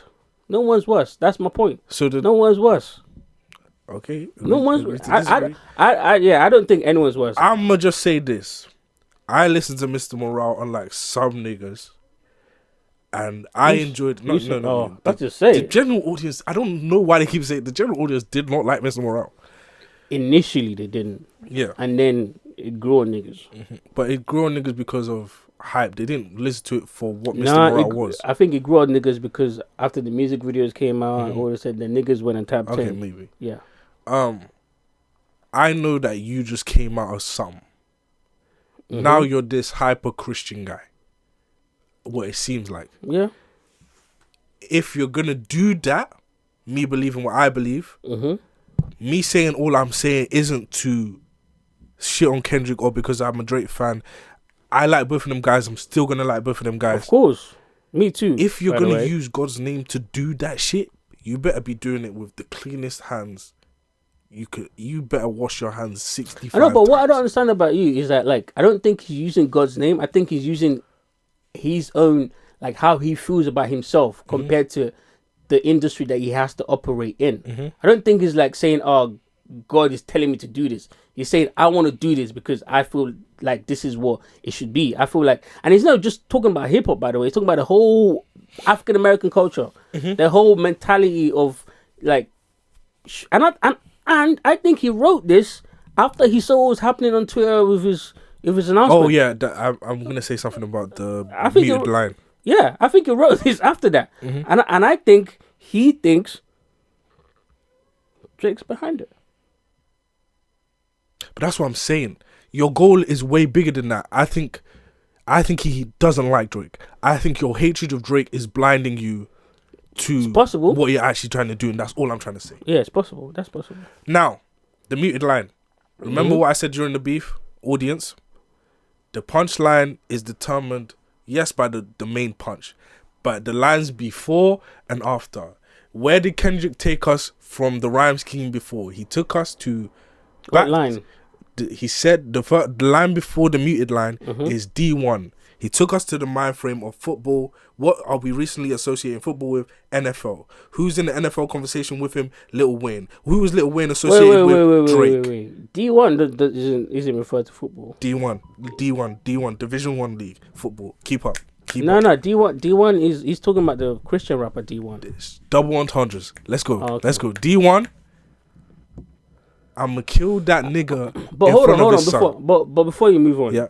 Explain to me how the double entendre applies to football. Because he says, I want to be empathetic. My heart like D1. There's... Because I think it's a single entendre. I think it might be. Literally just it that. might be. But go on. This is where I'm going with it. Kill that nigga in front of his son. I don't think he was talking about killing Drake in front of Adonis. Okay. Otherwise, he would have just said it. No, he wouldn't. He'd take that out. He wouldn't say that. I think... He wouldn't say that. I'm trying to be messy. Excuse me. Ho-vee-ho. I think he was saying... Ho-vee-ho. I think he was saying... I heard that shit you niggas were saying. Nah, Lil Wayne should do it. I will smoke Lil Wayne in front of Drake. I will smoke this nigga in front of Drake. Don't do that. No. Hey, man. No. Hey, man. I think he loves Lil Wayne way too much. I think if I'm being honest, I think Kendrick loves Lil Wayne more than Drake loves Lil Wayne. If you want to be real, probably. I never seen Drake cut on a fucking fucking Twitter or Instagram and rapping Lil Wayne's bars. He probably does it in private, but I've never seen that to know how passionate he is about Lil Wayne. But I've seen that of Kendrick, and I know, and Kendrick was probably on some Hennessy at the time when he recorded that video. So I know that he genuinely loves Lil Wayne as a rapper and probably looks up to it. So I don't think he was saying that. I think he's talking about Drake. But we can speculate. I think that's why he muted it. Nah, I think he'll mute it if it was Drake as well. Yeah, man. Yeah, I think he will. Don't do that. Anyways, do you want to do new music segment now? Because I think we're done with that topic now. Is there new music that's worthy of coming after the Kendrick segment? I guess so. I mean, I guess there's been some new music. We'll check in a minute. But actually, to close this out, my favorite part out of all of this last kerfuffle was the OVO community post on Twitter and the Reddit, because I'm in there as an undercover and I saw you niggas panicking. What were they saying? That short midget motherfucker has been nothing but disturbance of peace in my life. Oh my god. Kendrick is the boogeyman. I'm so sorry I said that stupid shit before. Listen. Praying Pipsqueak gets cancelled and dies before the Super Bowl. No, come on. That's what they were saying. Will we ever get another win? First of all, we is insane. I low-key think Drake fucked Beyonce. Drake is so stupid for responding to this, man. Nah, you're making this up. I swear that, bro. I got screenshots. No. I got screenshots. These are agents. These are agents. Sleeper agents. Listen. This nigga said, wait, hold on. That's not even the funniest one. Drake is so stupid for responding to this, man. Genuinely very stupid. This is the funny one. This is hilarious. Hey guys, I feel so bad. I wish we could help him, but there's nothing we could do. I feel you, bro. This shit's so sad. This is someone else. This is so sad. I honestly want to know what the absolute fuck he did to the entire industry to team up on him like this. That is hilarious. Them obvious was panicking when off of a Super Bowl announcement. Hold your fucking composure. Do you know what I'm saying? These are the niggas that you put at the front just for cannon fodder. These are not soldiers. These are not soldiers, bro. These are the niggas you gas up. Yeah. You got this. Yeah, for the movement. Yeah, just charge Joe Spears right there. These niggas, bro. These niggas are not soldiers, bro. Was it charged? These niggas are not soldiers. Remember, you'll be remembered forever. Yeah. Make sure you die on the spear so it can't be used again. These niggas are cannon fodder, bro. Oh, that is hilarious. But yeah, that was the funniest part of this whole situation. But anyways, gracious, yeah, we've talked about this enough. I feel man. like. Shout out to Kendrick, man. Yeah, I'm still a Kendrick fan. I'm super excited for the album. Same. I hope that he can draw me to his side. I think the album's going to be phenomenal, of course. What do you think it's going to sell when it comes out? A million. Prediction. You think 1 million? Even if it doesn't sell 1 million, it's going to sell 1 million. I see what you did there. But realistically, numbers, no Lucian Grange. No boost for real. No, let's be real. Let's be honest. It's going to do 1 million. It probably will do 1 million. Even if it doesn't do 1 million, it's going to do 1 million. If it's short of realistic numbers, but, you know what 700,000 above. Okay, same. But you know I don't like you niggas saying stuff like that. Why? Because when Taylor Swift did it, you lot didn't say that. That's the white. I just don't care about the whites. I know, but you lot didn't say that. You and Joe Budden, yes, you lot didn't say that when Taylor Swift did it. And she could do 1 million. But she didn't do 1 million just off of selling records. She did a bundle. Oh yeah, of course. Exactly. And I think Kendrick is probably about Taylor Swift. But that's what I'm saying. I think Kendrick is probably going to do the same thing. Even if he doesn't make 1 million doing bundles, he's gonna make 1 million doing bundles. Yeah, because Lucian wants to make a point. Yeah. See, now you see what I was saying about Lucian. Yeah. I don't think Lucian liked that line from Drake. I think that's what put the coffin in, because it doesn't make any sense him doing all of this against an artist that pays him probably the most. Mm-hmm. Unless if you're trying to get rid of him to put someone else in this place. But this is why I don't like niggas like Jay Elec. I'm so sorry to go back to this. Because because niggas like Jay Elec want to be the one to do it. They don't care about it getting done. Right? Drake is saying, hey, Lucian, man, don't hold nothing over my head. I've worked too hard to be looked down upon by you. Whether he's right or wrong. I know, but there's a time and place to say that. Whether he did it correctly or not. Yeah. That's the niggas thing. Like Jay Elec will not support or try to help educate that person because they're not the one doing it. I know, but Jay Elec didn't go after Drake. He went after. I sit with Joe. Fuck that nigga. He can't rap for real. He can't. I don't understand. That nigga made one song, and this nigga want to make this nigga. That's the one thing that's wrong with hip hop as well. They be giving niggas. That nigga literally only has one verse. That Lauryn Hill album, not a hip hop album. Oh no, it's R&B. It's an R&B album. Not if you ask niggas. I know, but she rapped on 2 songs, so it's hip hop. But anyways. We sound like haters, but let's move on. Jay Elec or not? Should we talk about the VMAs before we play new music, or I don't even want to play new music. Okay, let's just forget new music then, because I don't think not that much. I'll shout niggas out though. LL Cool J and Eminem. Phenomenal rapping. And there's another song on that LL Cool J project that was phenomenal. Crazy. Woo! Phenomenal rapping. Yeah, I heard that last Kendrick with that new untitled track. Phenomenal rapping. I call it Black F was ones. That's what you should have called it. But yeah, not to go back to that, but niggas was breaking it down, and apparently that, you know, the untitled album that he dropped like whenever years ago, apparently this track has some connection to that track and Moses and you know what I mean, the River of Nile and Kick Pharaoh and all that. Shout out to the hip hop breakdown. But I didn't. Yeah, I'm not here for it. Me neither, to be honest. Shout out Ray. Well, Ray like R-A-Y-E. Yeah. New track. Who else? Someone else dropped. Chipmunk dropped a freestyle that was sounding hard. Yeah. Best MC alive. Best MC alive. Chipmunk. You think Chipmunk's the best MC I think alive? he's the best example of an MC for anybody that's getting interested in him. I agree. Woof. Stormzy. Speaking of Stormzy, phenomenal track. Not gonna lie, phenomenal track. And I'm still not gonna listen to it. A phenomenal track. I'm Mature. I am what you call solid delivery. I am what you call a Stormzy hater. I hear it. I am what you call a Stormzy hater. I'm never gonna listen. I don't care how good it is. I'm not gonna listen to it. I'm sorry. I'm just being honest. Who else? Someone else dropped something.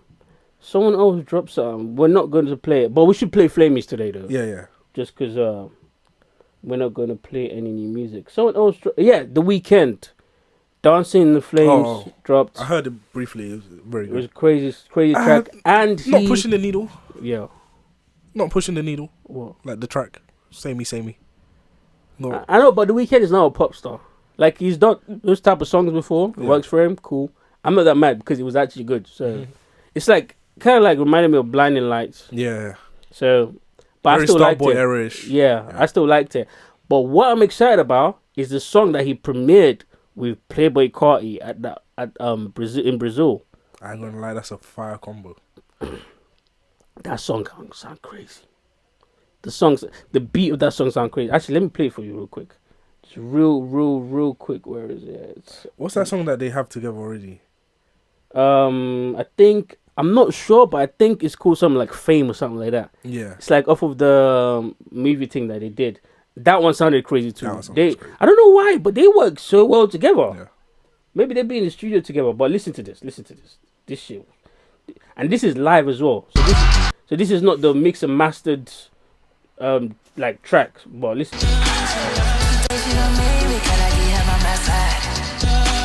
Are you crazy? But yeah, you heard that. Okay. Sounding kind of crazy. So I'm waiting for his album. His album is called Hurry Up Tomorrow, I believe. It's coming out soon. Can't wait for that to drop. And Nines dropped something. Let's talk about music since we're not going to play any music.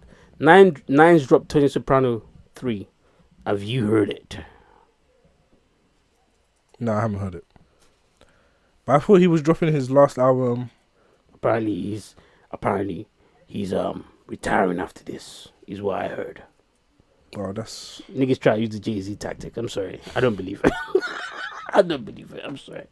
But he dropped this song. I'm going to play a little bit of it. Last night the gang chilled. I drank so much I had a Liverpool like Anfield. He says he's getting... Yeah, he was barring. The only thing I'm coming here to talk about is I think niggas is tired of the gimmick now. Because niggas wasn't listening to his bars to begin with. Niggas fell in love with that, like, larger than life behavior. But when niggas see you being arrested in Heathrow one too many times, see you getting run down by the law one too many times, eventually, not as much niggas cared about this song as I felt like they should have, in my opinion. That's it. Bro, all that gangster shit is kind of dead, I'm not gonna lie. Especially in the UK. I'm so happy. Especially in the UK, because the real gangsters, you don't know who they are. And these niggas, and not to say Nines, is a bum, but the roadmen niggas are really bums. Yeah. I hear Kendrick. The party really is dead. Yeah. Like there's a little bit of like niggas are getting back to feeling the bars, trying to hear bars. Facts. And I'm kind of sad with Nines because I think he's one of the best rappers we have in the UK. It's just a case sad. of niggas not getting out their own way. Facts. And somebody has to we need producers back. Because 2 years ago, I still stick by this, Nines gave the best verse of the year to KSI. Oh shit. That verse is insane. I never listened to that song. Oh my god, I never listened to it. Because I have this one thing about me. I don't care if I like that artist, if they're featured on a song on other artists that I think is trash. And I can obviously they don't even want to be on that song. Yeah, paid for it. I'm not listening to it. But that's why I still haven't listened to that A$AP Rocky J. Cole song, and I'm never listening to it. You're not going to trick me. I'm sorry. But yeah, that verse is probably hard. Your but dogs is talking funny, Family Guy. Whose fault was that? You put in a verse that hard on a KSI song. Somebody didn't tell you to give him the trash verse. That's your team. Exactly. Yeah. Exactly. But yeah, so there's that. Give me the song. If my verse is that hard, give me the song. Yeah, I'll put that shit on my records. And then, you know what I mean, you can do whatever you want to do. So what's his name? the buddy with the podcast, not Joe Budden, the other one, Which one? Ray Daniels. You know about Ray Daniels, right? He's got a podcast. He's from the South or whatever. He tweeted out this. I'm just gonna read it. I heard Atlantic Records dropped 50 artists today. Let go of all label partners. Rumors was most of them were black. The exodus is about to begin. When they say they're going to save money, this is how they do it. Yeah. Discuss. I don't like the rumor is most of them are black. I know, I don't like the race. The truth is the music industry is downsizing, and it's not okay. When people say the music industry is downsizing, right? It seems scary, but the truth is it became overinflated. It's going back to where normal. it was. Yeah. And I'll take your point a bit further. The music industry didn't just start downsizing this year. They've been doing it for a while now. Yeah. So the next logical step is for them to close down the things that they're not using. And in my opinion, they're about to tell all of you other auxiliary niggas that don't be doing numbers like that, but you're just on the label eating their money to kick rocks. Because it makes sense. Because the reason you 50 niggas and partners were there in the first place is by luck. I threw my net out trying to catch lobsters. Oops, I caught some salmon. Salmon's good though, don't do that. Oh, sorry. Talk about some krill. Krill, yeah. Yeah. Or you just caught some like tire that someone threw in the river. Yeah. Oops. That sounds crazy. A squeaky boot. It is. Like, that's what happened. That's what those 50 niggas are. It's not like, oh man, they dropped Cole. Oh, they dropped Kendrick. No. They're never going to do dropped that. Little Dustbin. Like, they did drop niggas that matter. Like, they niggas wasn't really doing that, bro. That niggas matter so little that this nigga couldn't even put that That's in what I'm his saying, tweet. yeah. Little Dustman is crazy. Little trash. Yeah. That's crazy. That is crazy. But yeah, I just wanted to mention that because this is where the industry is going, and on top of that, niggas need to realize that music business is very synonymous to the tech business now. So if you can't really adapt in that way, you're getting left behind. Yeah. You're left behind. And them niggas about to start using AI to do all types of shit. So, I mean, business is business, isn't it? It's what it is. Now, let's go on to Rema. You ready? I'm ready. Ready for this? So, Rema was in the Breakfast Club. And this is what he had to say.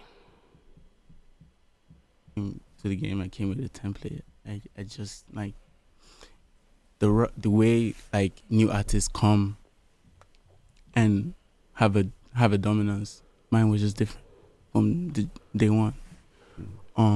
Started, the whole EP trail. I mean, every artist, it's 2019, like, walked on that path. Like, even new artists just had to, like, when you come out, you pop out with that EP. But a lot of people would argue with that. A lot of people just don't want, sometimes, this is the word. I don't like to feel like some Afrobeat messiah or someone just. Sometimes they don't really like you being quite young and saying something. Yeah, like hating us legacy sometimes over it's here. the truth. Speak the but truth, it's brother. not for you to say. Sometimes I just want to live it, and sometimes I just can't wait for it to be in the air because I just can't wait for maybe like the OGs to say it, and I'll be like, okay, no one's saying it, so I might as just well. But slowly, it's just like I really don't want that picture of Afrobeat messiah. Oh, let's do it for Afrobeat. It's like, I really don't want things to be that serious. Wow, similarly on his knees begging for it. So if you don't want anybody to say you're the Afrobeats Messiah, why would you be the only person to say I'm the Afrobeats Messiah?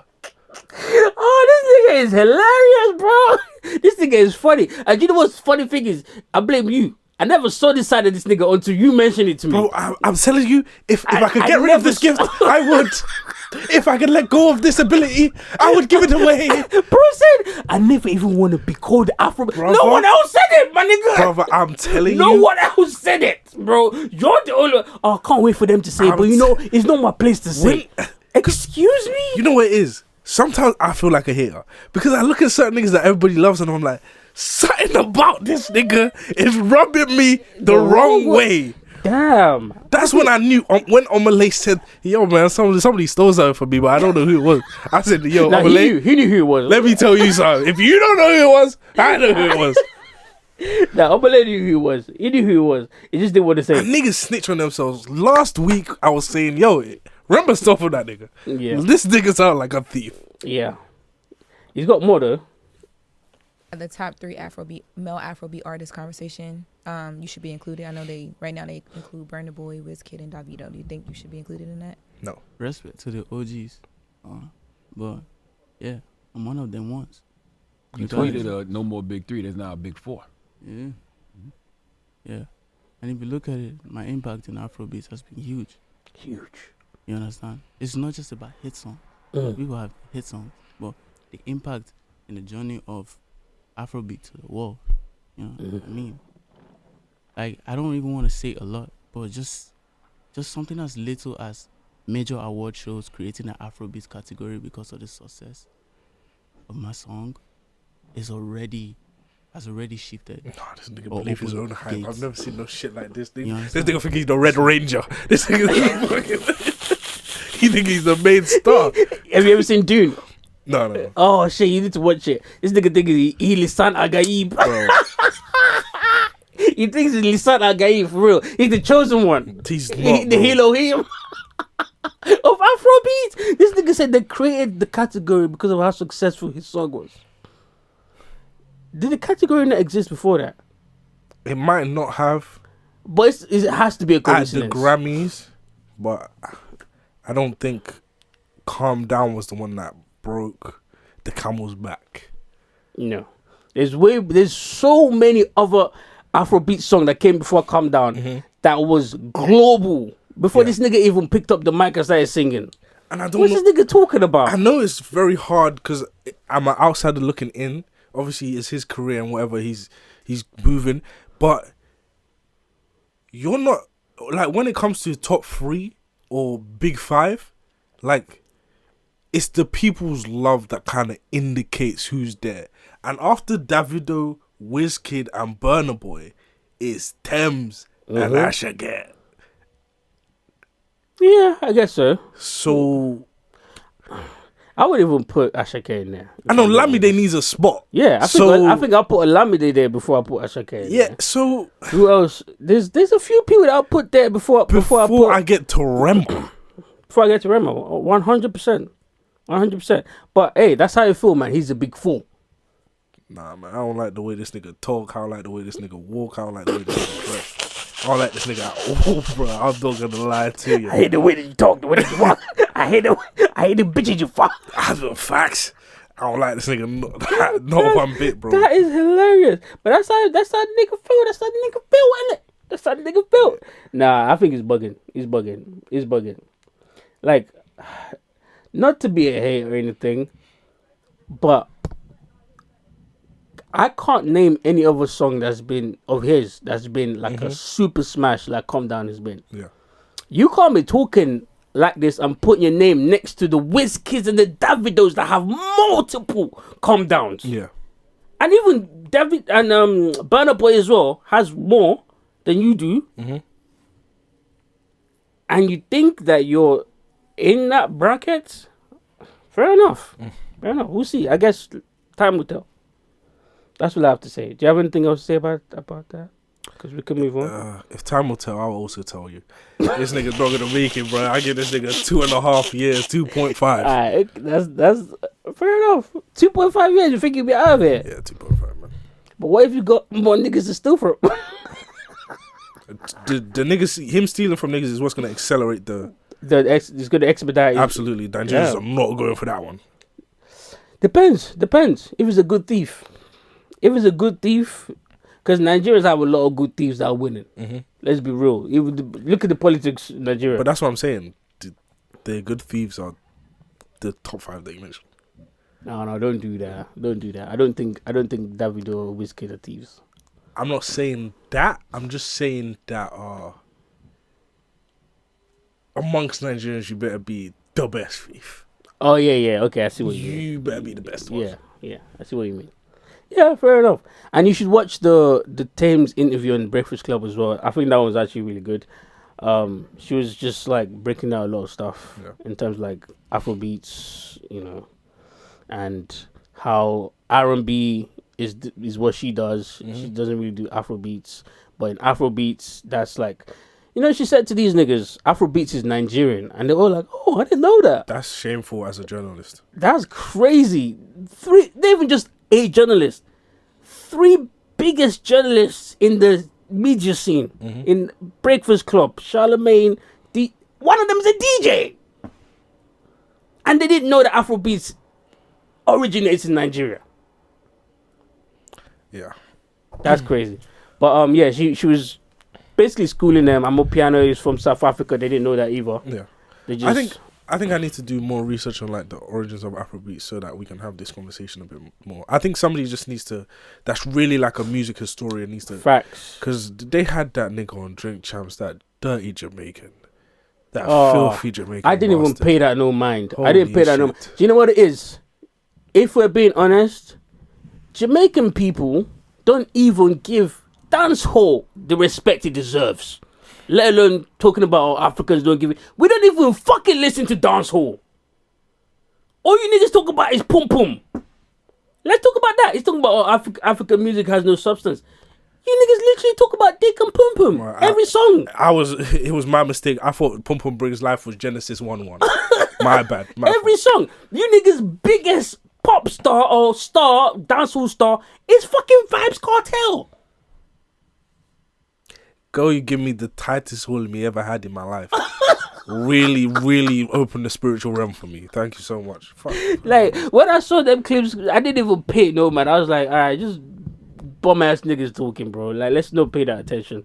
But anyways, let's get on to Tyler, man. Talking about Afrobeats, African artists. Tyler got an award. I'm gonna play the video and then we could do Legacy Street. You're stretching, you get ready. I'm about to cook these niggas. Okay, all right. So Tyler, congratulations to Tyler at the VMAs. She won an award. I don't even know what award she won. Afrobeats. Best Afrobeat song. Okay, best Afrobeat song. Now it makes sense why she made that speech. Yeah. Because it's not really Afrobeats that she makes. Not really. But anyways, this is Tyler. You guys know me and holding awards. Looking cute, I'm sexy. not strong enough. Use this. Hold on. Haley was like, I ain't holding that shit for you. But the funny thing is, she did that because she's not strong enough to hold them either. Yeah. That's what I got from that. Because Haley just looked at her, just smiled like, she's like, gonna not me either. But obviously, Lil Nas X stepped in because he's just excited to be there. Yeah. He's happy to be there. But anyways. Yeah, I'm sorry. Thank you so much. Oh my gosh. Firstly, thank you. Thank you, my Tigers. Thank you, MTV, my team, God, She's everyone. so cute. This is such a big moment for Africa, African music. Like, Jeez. the global impact 21? that water has had on the world just proves that African music can be pop music too. Yeah, I think she makes more pop than Afrobeats. Like, this is just so special. But she says it. Also Listen. bittersweet because I know there's a tendency to group all African artists under Afrobeat. It's a thing, and even though Afrobeats has run things and has opened so many doors for us, African music is so diverse. It's more than just Afrobeats. I come from South Africa. I'm a piano. I represent my culture, and I just want to shout out all the Afrobeats artists in this category with me. Shout out Thames, Ira Star, shout out Loj, shout out Rema, Wizkid, Burna Boy, all of us. And yeah, I love you guys. Africa to the world. Stream my album, Tyler. And thank you. Go on with your sexy self. But anyways, the Americans saw this and was like, oh my God. A confident African girl. How dare she? And to be honest with you, when I saw the tweets, I noticed a pattern. It was the ugly hoes and the gay niggas. Your opinions don't matter. Like, your opinions, I didn't see not one pretty girl say this about Tyler. So y'all niggas is just jealous. Y'all want to be her. Mm-hmm. But I'm gonna give the mic to you because pause. That was crazy. The floor is yours. I saw the tweets before I saw the videos. Yeah. Then I went to watch the video, and in all honesty, at first, the assistant thing caught my eye because it was like, oh, did she tell her to stop? And I watched it and it was like, no, she was stepping on her dress. She fixed it and she said thank you. Yeah, Then thank you. I got this. Yeah, then she headed to the stage, yeah. And I did not see the point they were making with the trophy and her not being able to hold it and giving it to Halle and Halle. All I saw was a girl that said, "This is too heavy for me." Can you please hold this for me? What I say? And Halle saying, "It's too heavy for me as well." Yep. And she said, "Please, thank you." Very polite. In a rush, flustered. Not everybody is comfortable on the stage. And there's been a lot of different artists over the years, actors that have done exactly the same thing. Exactly. None of them got attacked for being uppity. Yeah. So legacy tweets. Do you want to attack that nigga? Please read his tweet, please. So his name Armand Wiggins is his name. We should have known that this nigga was gay from his name. Armand Wiggins says, "Hey, I don't think I like Tyler personality because I think someone needs to check her because she don't understand African American. No, she don't understand American culture at all. These niggas want to be white so bad. She almost give off entitled or uppity African. I don't know how to explain it, but it's very off-putting and it's almost like she expects people to just fall at her feet or something." Now, there's a couple problems I have with that little statement from the gay person. The gay person is crazy. A lot of people in general. Yeah. Hold on. All the ugly hoes, this is to you as well, by the way. She doesn't understand American culture. It's giving microaggression. Yeah. Because it's said in a tone like, oh, she's African, she doesn't have the capacities to understand. Let me tell you something. If it's about understanding other cultures, America's got that down packed. If it's about being self-centered and arrogant, then I think she's got it to the T. Because I agree, I think she's just a diva-ish. That's what her personality gives to me. Where I draw the line is uppity African. You gotta bleep that. You can't say that. Is uppity African. You can't say that. Because I feel like the whole point of you tweeting was just so you could say that she's uppity African. Yeah. There was no other point to your tweet. You could have kept it to your fucking self. And do you know what else I've noticed about African Americans? They don't like it when they try to demean you and it doesn't affect you. Yeah. It gets them more upset. Yeah. Because they've been trying this with this girl for the longest, but they see that her confidence didn't waver. So now it's, let's attack her for doing absolutely nothing. It seemed like from the moment she came out, they tried so many angles to find something to attack her for. Until they finally got they're like, oh, she keeps calling herself colored and colored means this over here. When she was clearly, and she's trying to be black and say that she's black. She said she's colored. You didn't like that. She said, I see that over here, this is what this means. Over here, yeah, I'm black. Over in my country, I would be referred to as colored. This is where my mom's from. This is where my dad's from. And this is how I grew up. Remember, after that, they said she wasn't black. Yeah. And then they even tried to, with her song where she said, they never seen a pretty girl from Joburg. See me now, and that's what they prefer. They were trying to say that, oh, that line is colorist because she's light skinned. This is my issue with you woke Negroes. In the attempt to be woke, you say you're the actually only ones I see insulting the other thing. It's you. She never said she didn't mention nothing about no color. No color. Nobody said a dark-skinned girl can't be a pretty girl from Joburg. The only people that made that assumption It's the woke niggas. It's like walking up to someone and going, "You touched my dick," and they're just standing in front of you like, "What? What do you mean?" I'm just standing there. How dare you whip it out and then you take it out? Like what? And take it out. Bro, it was in my pants. What's your problem? What are you doing? That's hilarious. Yeah. So my response to Armon Wiggins is, you just wanted to say uppity African. But if I say the reason you're gay is likely because the slave masters asked your ancestors so brutally, say it. ass fucked your ancestors so brutally that the feeling got passed down in your DNA, I'm foul. I think that's a proportional response. I don't know if it's proportional or not, but it's definitely not proportional. Man said they passed down gayness in your. That's crazy. Legacy, you're wilding. I think that could be scientifically backed. Nah, it's not. I make the argument that this could be I tweeted a scientific fact. It's not scientific. I can guarantee you right now that gayness is not passed through DNA. I guarantee it. But I guess he deserved it. He deserved it because Dem Gayness was moving too crazy. I think. And do you know what it is as well? It's like, have you ever noticed that when gay niggas want to act feminine, they act like black women specifically? So when they see a black woman that's so confident in themselves, they want to knock her down a peg. And it's never a black woman that's like has a high level of education. Yeah. Is a lawyer. Yeah. Carries herself very well. It's always someone in the entertainment industry.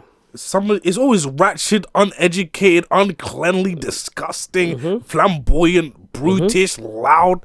Like, that's not the full spectrum of a black woman. But to them, that's all the black women should be.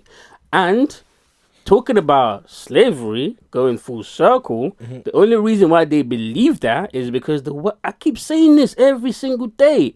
We have to find like an award to give to the white man because he did a very good job on them. Very, very good job because they've been conditioned to think that's what it's supposed to be like. So much so that they hate African Americans who are educated and think that this is not the only way we should be. You know what I'm saying? Yeah. Like, even when they have those discourse amongst themselves, they be calling them niggas Uncle Toms because they want to be better than what the white man has told them they could be. Yeah. And I keep hearing people echoing the sentiment of like, oh, Africans look down on African Americans. And for the audience, please, it's the other way around. I know that a lot of you are American. Please listen to. Yeah, that's true. We do have an American. Fuck them. Shout out to you guys. Subscribe, like. Please listen to my analogy, right? Yeah. This will put it in perspective as to what is happening. Because I don't blame you. I think that your government has put some things in your head that may not be true, and some might be in the food as well. well. Your country is so big that exploring your country is a task alone that some of you may not have journeyed outside. So I do not blame you, but hear what I'm saying, right? Yeah, hold on. Before you carry on, I'm not gonna excuse them because you don't have to journey outside to learn about what's outside. I've never been to Asia. I know about Afghanistan. I know about niggas in UAE. Do you know why? Because I read books. I read articles. When the slow class doesn't know 2+2, we have to give them time. Say that in the mic. When the slow class doesn't know certain equations, we just have to let them get there eventually. Okay, love and support. You know what I mean? It's like, and this includes that stupid Jamaican on Drink Champs. It's like, I go to the gym, right? I got hella muscles. Yeah. And there's a nigga that wishes he could have those muscles, but doesn't put in the work to have those muscles, right? And he's offended because he thinks I'm flexing in his face when I'm in the room. But my muscles are just big. Yeah, and I'm just working out. So now he's mad at me because he thinks I'm flexing on him. Yeah. But my muscles just got a pump because I just hit the gym. Yeah. That makes perfect sense. But hey, man, these niggas are idiots, bro. I don't even want to pay this too much mind. But it's disgusting that 1 minute will be like, pro black lives matter, fight for black people. Oh, I'm so woke. And the next minute, you're trying your very hardest to bring down another black person. Fucking disgusting. Anyways, Usher gotta be stopped, man. Yeah. He was at the VMAs wilding. Freaky ass nigga, boy. Wilding. You seen that Cherry video? Mm-hmm. What did you say about it when I showed you earlier? I said, Shorty got straight to it. She knew what to do, bro. There's an automatic response, bro. Muscle memory. Muscle facts. Muscle memories. You went to licking that there. I was like, damn, you did this before? Imagine a girl like that told you, it's my first time. What do you do if a girl busted out? Say you're with a girl, whatever, but she busted out crazy, and then after you're talking about, like, oh, damn, that's crazy. How you learn that? I don't know. It's just my first time. You know? I don't even want it to be your first time. So why are you lying? Why are you lying? Please don't lie. Why are you lying? Oh yeah, that's crazy. Usher did that, and then he was also. Well, actually, some people were saying that he was trying to grope Tyler, but I didn't really see it that way. Nah. But he was dancing with Tyler. That was a cute moment. And they were dancing to her song, obviously, smash hit. So congratulations to Tyler, man, for winning all that awards. Yeah, she was just trying to express a boundary, like. Facts. Yeah, dance. We can dance in the same vicinity. And also told her. I don't know if you see the video. Yeah, he got the message. That's what I'm saying. Like, he did this all for these to move people this looking way out. so that I can. Yeah, they're looking out for the worst possible scenario. Yeah. So they can have, and that's another thing as well I've realized about people on the internet. They're not real. Most of them, or the ones that spearhead those type of attacks, have nothing going on in their lives, so they need some type of drama. They're chaotic people, so they need something to feed that chaos. There's cues that are so obvious for any regular person. Facts. And in other news about the VMAs, during the break, they played this song.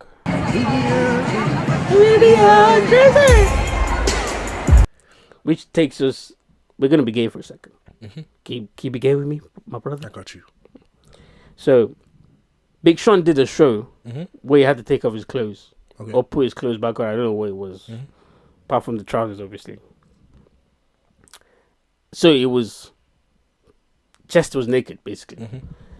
And then people commenting under the, I think it was the Instagram, or whatever, saying that his abs is fake. Do you think Big Sean's abs are fake? Yeah. You think it's for real? You think it's got BBL Drizzy? Yeah. BBL Shawnee? That's crazy. For real? Yeah, possibly. Nah. The point that people kept making is that his arms aren't toned. Why is this?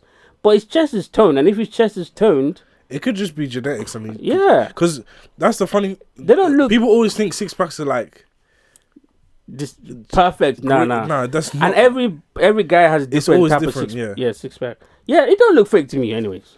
That was very gay, and the gayest that we've ever been on this podcast, reviewing another man's abs. Even the Drake with the BBL thing, I think that nigga just got like a.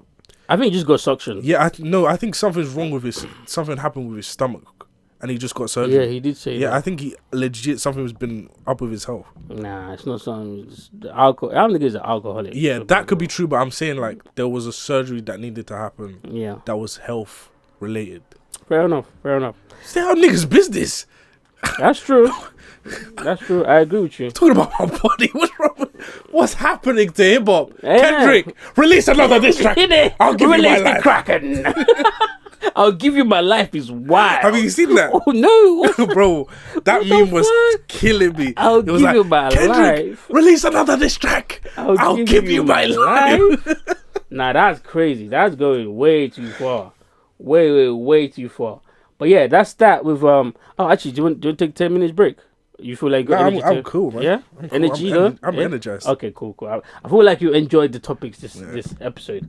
Yeah. So that's it for the VMAs. Since we're talking about award shows, the Emmys also happened. Shout out to the VMAs for giving that nigga Metro Boomin some spins.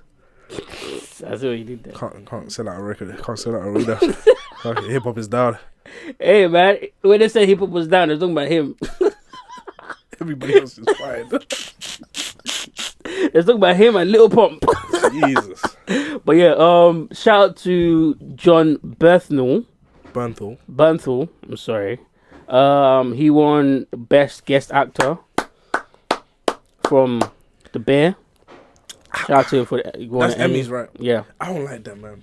Why? Because it's the same as the Oscars when they gave Leonardo DiCaprio for. Oh yeah, I know. That's not the movie. They should have given him for The Punisher. Yeah, he bodied that role, bro. And there's even other movies that he bodied as well. But you know how the game goes, man. But the standout, the niggas that came and cleaned the house was Shogun. Wait, is he the only one from Bear that won something? I believe so. Yeah. Damn. I know. But Shogun won everything else. You know what I mean? Them niggas gave performances They that season. They did. But I think the girl should have won. Yeah, what? And I think even the main character, what's his name? Him as well. I think he should have won some. But hey man, they got nominated. They win. Fair enough. So win it. So for Shogun, this is the amount of award they won. They won 13 in total. 14 actually. 14. I ain't gonna lie, no argument for me. No argument for me. At all. Best sound mixing. Best sound editing. Facts. Best picture editing. Facts. Best cinematography. Facts. Best period costume.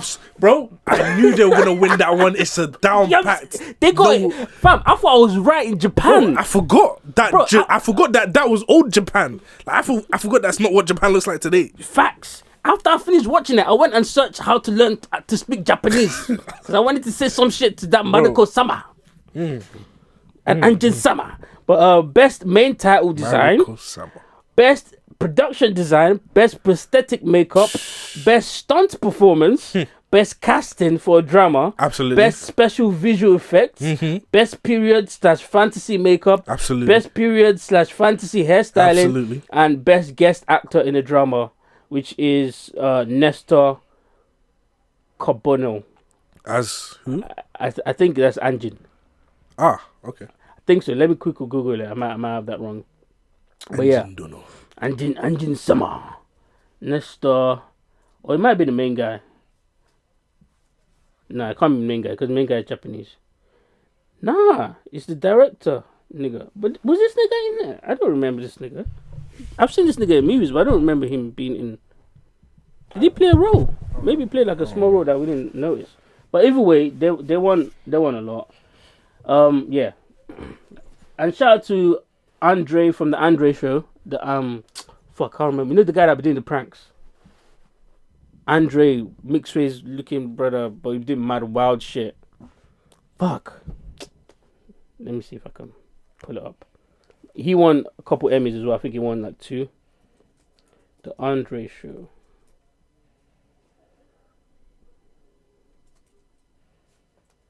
The Eric Andre show. Eric Andre. No, Eric Andre. Eric Andre. You know this nigga. Come on. Where's his face? This nigga. Oh yeah. Yeah, you know him. Yeah. You've seen him before. You've definitely seen him before. But yeah, shout out to him as well. He won 2 Emmys for his show, and he deserved it because he'd been hurting himself for like years. Yeah. Years for that shit. So shout out to him. But yeah, that's all on Emmys for now. Who won Best Actor? I didn't. I just saw that my shows won something, and I just figured I didn't really know. You know, we can research it. We're here now, right? We're here. Emmy, Best Actor, Emmy, Best Actor. When are the Oscars? I have no idea. End of the year? But I feel like the Emmy. Oh, you're lying. Who? The nigga from what's his name? The nigga from Succession won it. The little brother. Oh, I didn't watch Succession. That's crazy. Like, and he did do a good job, but the only thing about that nigga is that nigga acts like that in every movie I ever seen. You know, he's one of them actors where it's like it's the same character. Like, so I wouldn't have given it to him. They should have given it to fucking Mariko Sama. They should have given it to Mariko Sama, fam. That's crazy. They gave it to this nigga. Even if she wasn't killing it, they should have given it to her. God damn it. You know what I'm saying? I still can't believe you thought she looks like she does. I stand by it. She looks like Jessica. I stand by it. Could be sisters. That's good. Alright, you're wildin'. You're wildin'. Could be sisters is crazy. But I need the casting directors to find me a girl. This nigga find Mariko from. He wins best casting director for sure. He does. For sure. He did. He did. I think he did win it. So it just for the best actor. These were the nominees for 2024. I don't know who won because it doesn't say on here. Idris Elba. Okay. Donald Glover. Walton Giggins. I don't know who that is. What's the nigga from? I don't know if you've seen. Oh fuck, what's that old 50s show where like the world got bombed by nuclear and then fuck. Nope. Anyways, yeah. Let me see if I can find the name of the show. Nah, it's not on here. And the Fallout. Oh, Fallout. Yeah. The main guy, the guy that was playing the Yeah. villain. He I think he's the one that won. Gary Oldman. Oh, the nigga from. He got nominated as well. The nigga from. What's the show that I was just talking about? Fallout. No, not Fallout. Succession. No, not Succession. The Japanese show. Shogun. He got nominated. I don't think he won. He didn't win. And Dominic West. I don't even know who that is. Yeah, but anyways, shout out to them though. Shout out to them. The Emmys don't really be getting it wrong, to be honest. Nah, they don't. That's why niggas don't care about the Oscars, but care more about the Emmys because they be giving it to people that are deserving of it. And they give it to the extra categories like the FX stuff like that. Facts. I think they got it wrong 2 years ago. No, it was like 3 years ago. I mean, you can't. House of the Dragon. King, was it Viserys? What, did he win it? No, he didn't win it. Oh boy, he was nominated. He should have won. I don't know about that though. He should have won. What came out that year? What else came out that year? There's no way I'm gonna remember. Fair enough, but okay, maybe, but you know, it's tough competition out here. Since we're on shows, there's a new show by Kevin Hart, Samuel L. Jackson, blockbuster thing. Fuck, what's this woman's name? Oh fuck, what's her name? How could I forget her name? You know what? I'm gonna search it. Fuck, how are these niggas' names just? These are separate shows, right? No, one show. Really? Kevin Hart, Samuel L. Jackson, the nigga that was just on. Taraji P. Henson, Don Cheadle, and Terrence Howard is the nigga I was trying to remember. What? Blockbuster. It's called Fight Night. Watch it. It's on episode 4 now. It's on Peacock. Amazing show. I like, you know, when I was saying about how Kevin Hart's movies been flopping, I think this will bring him back once people find out about it. Fight Night $1 Million Heist. Yeah, it's a very good show. Very, very good show. Blockbuster actors. Chloe Bailey. Oh yeah, I've been seeing on her story that she did a great job as well. Is she a main character? Like, no, she's one of the sides. She's already dead. Damn it! Why? I don't want to tell you the story because it will ruin it for you. But it's a great show. These are some actors. It's a great show, and they're only on episode 4, and I think it's an 8-episode season. I'm watching it. So, but it's about Atlanta in the 70s, I believe. Okay. But yeah, it's a great show. Great show. Is that all? And on that note, Kevin Hart, I didn't even know this, but he has a burger chain. Okay. Called Hart Foods or Hot Burgers, something like that. And unfortunately, they all had to close all their locations. Damn. Yeah. Why? It's all in LA though. What happened? I don't know. It doesn't say. It doesn't say in the article. Wasn't selling. Just abruptly closes all of them.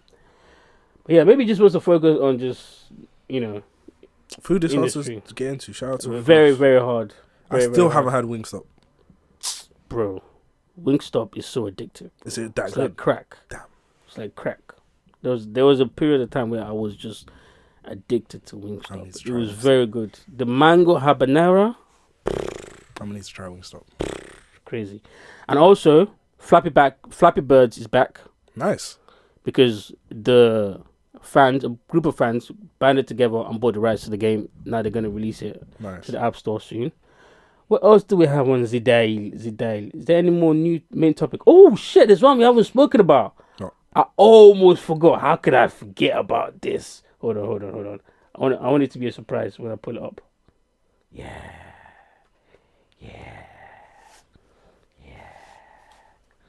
Sorry, I'm growling. But you understand why I'm growling. Oh. Oh my god. No, you can't play this. Okay, let me play this one. Oh, come on, man. Why is it? This is the one. This is too explicit. Unc was in them guts. Now let me fast forward it. Bro, this is too explicit, bro. Nah, YouTube's fine with this. No, they're not. Alright, I just want to hear the Michelle. Jesus. Unc. Oh, okay. Right, we're probably never gonna get. But Unc was giving her the works. Damn, at 50. That's how The bitches be sounding. works. Give me a 50-year-old right now. The works. Unc was giving her the works. Man said, "You gonna take this dick, Michelle?" Bro, she was taking it. She was taking it. Like she didn't have no choice. Listen, man, Shout out to Unc. Shout out to the brother, man. I'm looking forward to 50. Shout out to the brother. It's funny. Funny thing is, he got some help though. What do you mean? Nigga was on the pill. Whatever you need to get the job done. Nah, I judge niggas. Wait I here. judge niggas. Fuck him. Yes, sir. I judge niggas. Nah, nigga. You can't. If I could give performance like that without the drugs, and you need the drugs to give the performance, I'm judging you. Yeah, but we're not 50. I get you. That's why I'll give him the leeway. Yeah. But I'm talking about niggas that be like our age or my age or like a little bit older, like 35, and then they're needing the blue pills. Like, brother, what are you doing? Yeah. 50, Shannon Sharp. Hey, hands down. And this nigga straight away, this nigga's business minded as hell. Straight away went on his podcast and was promoting his pill collaboration that he did with someone, which made niggas think that maybe this is a publicity stunt. I'm Shannon Sharp, and I'm a Rose sponsor. Do you want hotter, more spontaneous sex? Rose Sparks can help. Sparks offer dual-action prescription went live that's giving men stronger and harder erections. Rose Sparks works faster than other treatments because they're dissolved under the tongue and go directly to the bloodstream. Yes, sir. Does that matter? Whatever you Because say, now when the mood is I right, agree with. he'll be ready. No more waiting for that pill to kick in. Yes, sir. That's all. I'm Shannon Sharp, and I'm a Rose sponsor. Do you want hotter, more spontaneous sex? Oh, okay, split me playing. All right, freaky ass nigga. Listen. God. That is a great endorsement. Facts. Smart. Nigga went straight to the podcast. I did that's promoted most his footballers thing. to wear their boots on the pitch. Facts, that's true. Use the pin in the bitch. Whoa, that rhymed a bit too well. I did not like that. I didn't like that. This is so obviously the internet. As soon as they got a hold of the situation, they start releasing memes, and this is the funniest one I think. I'm gonna put that dick in you. Show live. Slap it on your face like a beaver on the creek. Give me what you got for a pork chop. Oh, that thing went like a catfish bite. Yes, sir. They said that's what Shannon Sharp was doing on IG Live. Old niggas be saying they be putting some random shit together. Nigga said pork chop. I was like, okay, I guess so. Quiet as a church mouse in a bar. It is. It is. Them ish ass niggas. I didn't understand. And you know, it only took them 2 minutes to find Michelle. They found Michelle's page. And they exposed the girl, the woman, the lady, because she's a grown ass woman. They exposed her page, and she came out saying, "It wasn't me." And what that told me is, you might have been cheating on a man. But you know, let's see. Whoever it was, God bless you. I'm trying to look for the video where it was like, God bless you and heal up. hey, man, you never know. If she's like same age as him, she been getting dick down for years. Listen, she's not new to this, but she's true to this. You know what I'm saying? So that pussy might be what do you call that material that's like callous? Yeah, might be stress resistance. Bro, like listen, you never know, bro. Hey man, as a man, you just gotta make sure you get in there and get the job done. What's that shit that Skip said? She'll be overwhelmed by my girth and tonnage. Listen, hey, shout out Uck, man. That's crazy. Full circle moment. What I say about my girth? This is where he was saying some bullshit. Like, listen to this nigga. You try to make light of it. Nobody was harmed in the making of this audio. No. I don't know. It's Let's check up on Michelle. Yo, man, Uncle is crazy. I don't know. Except Let's check up on You Michelle. might have had to put a little ice pack down there, but she good otherwise. No, you play a hard game, you ice. Basketball players ice their knees, they ice their ankles, elbows and stuff like that. Up and down football players. This nigga's wildly. Ice in the she might be in vajayge. this Epsom salt right now. You know, Epsom tighten it salt up. right now, watching the show. Hey, That's Michelle. crazy. All right. Heal up, sweetie.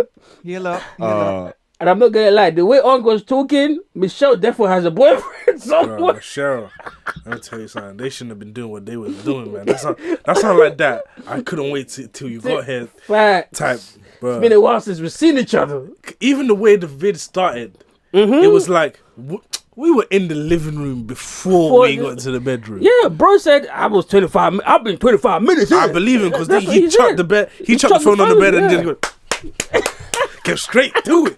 Oh shit, that's hilarious.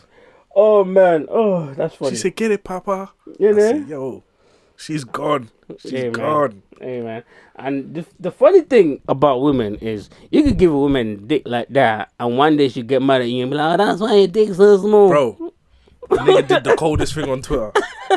She said, the girl said, we were in the middle of an argument. Oh, yeah, I saw that. And he sent a video of him cracking. I said, Yeah. yo, that nigga is my hero. Yeah, because you don't sit there and say it's the most false shit There's ever. no way.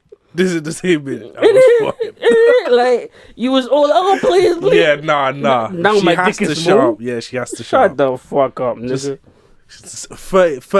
30-minute voice note. Hit with the video. Hit with the video. And it's just a reminder, just a little reminder. Nonsense. That's it. What are you talking That's about, all. bro? That's all. Obviously, Shannon. He says he didn't release the statement that his social media manager did. Claiming that he was hacked. But then, after he realized, because after that happened, actually he also said that the social media manager was the guy that cut off the live, and he wasn't even aware of this until the guy called him. And after that, he came out and released a statement saying that he apologized, he's ashamed, but not for the act, because y'all thought I was boo jobbing.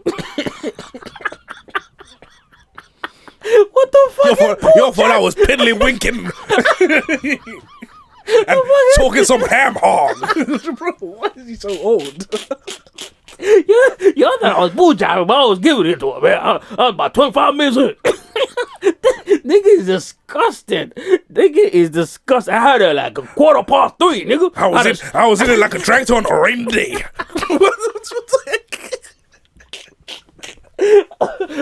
Oh shit! Oh, what is wrong with Uncle? Uncle's going crazy. Uncle's going crazy. But yeah, he did that. He came out and he said it wasn't hacked. It was by mistake.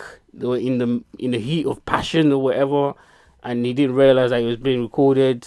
Thank God that no one saw anything. And I was like, yeah, thank God we didn't see nothing, because that would have been floating around forever. Yeah, exactly. And then he said he called ESPN straight after his social media manager called him.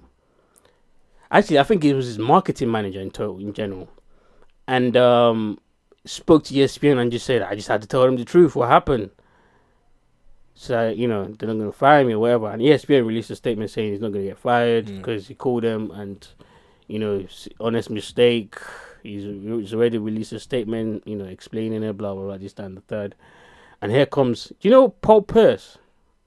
So Paul Pierce, I don't know how to say his last name, Paul Pierce, is a ex-basketball player who also works for ESPN.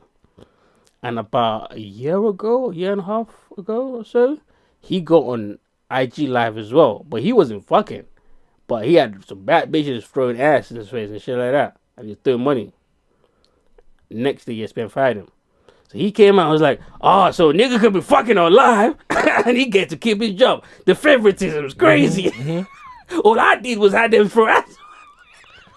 I hear it, but one was an accident. Exactly. And one we didn't see though. This nigga had the phone and this bitch's ass cracks and shit. Yeah. Like one we just heard audio and it seemed to be a genuine mistake. I mean, sports is about team activities. It is about. Shout out to you're ESPN. right, This is you're right. just another part of their wheelhouse. I know, but a lot of people thought he was gonna get fired. Bedroom wrestling. They should really start that as a sport. Yeah. Listen, hey man, porn companies. Good idea. I might go Olympic. That's crazy. That's crazy. Olympics is crazy. You always gotta take it too far. Olympics is crazy. Winning the gold medal for wrestling. That's wild. And if that happens, like, is it gonna be you against the girl? I hope so. Because think about it this way. Think about it. In the Olympics, it's men's team. No. I'm talking about like the joint ice skating, joint figure skating. No, none of that. Imagine, it's like they already got pole vaulting. We don't need no extra shit. Pole vault is crazy.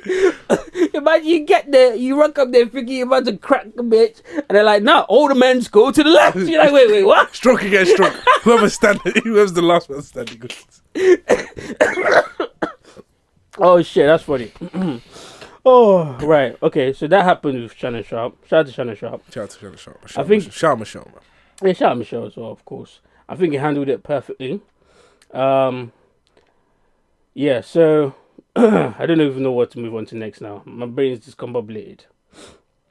Let's just talk about I know what, I'll keep that to last. Real quick, Donald Trump, they had their debate. The viral moment. Do you want to play it? You've probably seen it. They are eating the dogs. Oh shit, bro! You are some freaky stuff, bro. That was a mistake. That was a mistake. I didn't play that. I promise you. I didn't play that. But yeah, Donald Trump was just, I don't know why I go out with this nigga. In Springfield, they're eating the dogs. The people that came in, they're eating the cats. They're eating the pets. They're eating the pets of the people that live there. And this is that's super racist. But of course, Americans find it funny. They remix there, auto-tune there, do whatever, all that nonsense. Their politics in general is just a joke to me. But, you know, it is what it is. I've got a couple random questions to ask you. Okay. First of all, you see the video that we watched on Twitter? Mm-hmm. Actually, I think I saw it on your page or on timeline, but it was you that retweeted it. And you said, this is second Legacy tweet, actually. I forgot. Legacy tweet! You said, this is what I think about. This is what I see when a black girl is dating a white guy. Hi, my name is Hannah Lee, and I'm a farmer. Come pick some cotton with me. Yeah, you heard that Now, right. I know what you're thinking. What on earth is she picking cotton for? If you wanted me to be quirky, I'd say it's in my DNA. But the truth of the matter is, it's in my household. And as someone who loves a cotton stuffed mattress and a cotton stuffed pillow, Pause I'm it. getting low. Do you know why that joke bothered me? Because she told it in a way that was like, no, somebody told me that to joke. go do it. Yeah. No, not even somebody. Somebody told me that joke and I found it funny. Now I'm repeating it just to let you know how funny I found it. Yeah. And guess what color her husband is? But I promise I you, will give you £1 million if you get it right. I promise you, before I even, by the time I tweeted that, I didn't even finish the video. This is where I stopped the video. I wanted to find out more. And yes, you guessed it. It's a wide redneck motherfucker. He's her husband. I know his people were fucking mad at him. Do you know what I would like to know, though? I'd like to be there as a fly on the wall while him and his buddies discuss his relationship. I got a pink cotton order.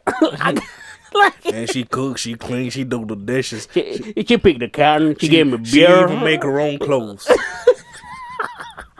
Do you know what it reminds me of? It reminds me of that scene in Django. That's crazy. I watched my wife cut 38 holes in these masks for you ungrateful sons of bitches. When you ungrateful sons of bitches. But yeah, that's crazy, man. That's crazy. She's far gone. She's far gone. She's more than far gone. I don't want her. Yeah. It wasn't surprising. Anyways, I've got a question for you. Would you do this? Right. Say for example. Actually, let me see the time. Okay. I mean to close it soon though, but would you do this? Say for example, you're helping this girl cheat on her boyfriend. Right. I said helping. Oh, you're fucking this girl and you know she has a boyfriend. Yeah, but you are helping. Yeah, like you're the side nigga basically. Right? And her boyfriend is like the biggest gangster ever. Like you know that this nigga kills people. Yeah. Right? And then one day she calls you up. She's like, "Yo, I think he's suspicious about me and you, but I told him that you're my gay best friend." Right? But before she says anything more, she hangs up because my man's in the background. You hear my man's voice in the background. Like she hangs up, and you're like, "Oh shit, what the fuck's going on? I hope that's okay." Prayers, thoughts, whatever, right? And then she sends you this text. Ready? I told my boyfriend you are my gay best friend, so he won't think I'm cheating. Can you please send me a video of you twerking?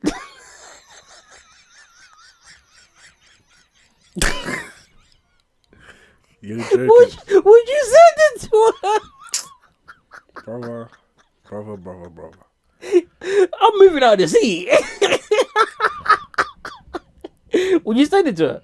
Be honest. No. The audacity. What? I'll be so flabbergasted. The audacity. Oh shit, that's funny. That's hilarious. Just tell him we're fine. No way. No. How about this? You're talking to a girl, right? You know, been talking maybe like a week, 2 weeks. You're feeling each other. You've like played iMessage games. You've like flirted. She's sent you pics and the talking stage stuff. You're starting to think. Okay, cool. Now maybe we can move this forward. Type shit. Like you've been on a couple dates, then the third, and then one day you text her at like 7 p.m. in the evening. No response. It's weird. It's like normally she like responded straight away. Like yeah. Like okay, cool. You don't think too much of it, but it's a little bit weird, right? You wake up next morning, check your phone, still no response. Like 8 a.m. in the morning. Cool, no problem. And then 2 in the afternoon, she sends you this message. That was a good ass sleep. Phew. Oh my god. I've been asleep since. Oh my god. Oh my god. Oh my god. Oh my god. Good morning. No. Good morning. No. Love heart. That bitch be getting cracked by some real niggas. I'm a bitch. No. She said that was some good sleep. Phew. No, I wouldn't even have the energy to be mad at her. No, I wouldn't text back. I wouldn't be mad at her. I just would text back. That's one of them ones where you just shut off your phone, you go to the mountains, and you just live there for 6 months. 6 months. And you just come back.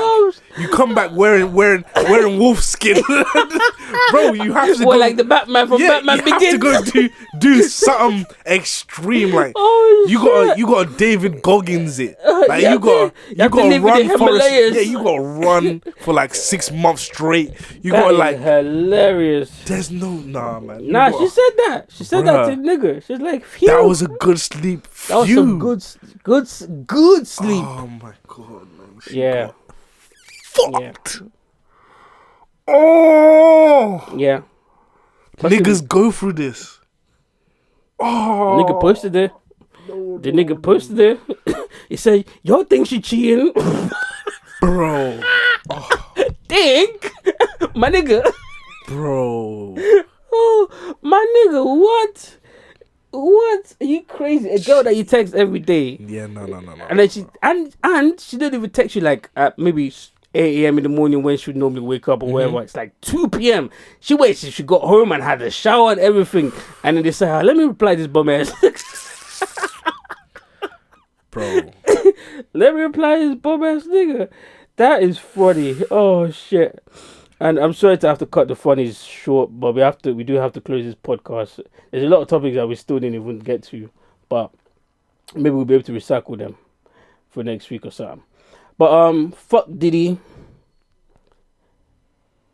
2 new lawsuits. First is from an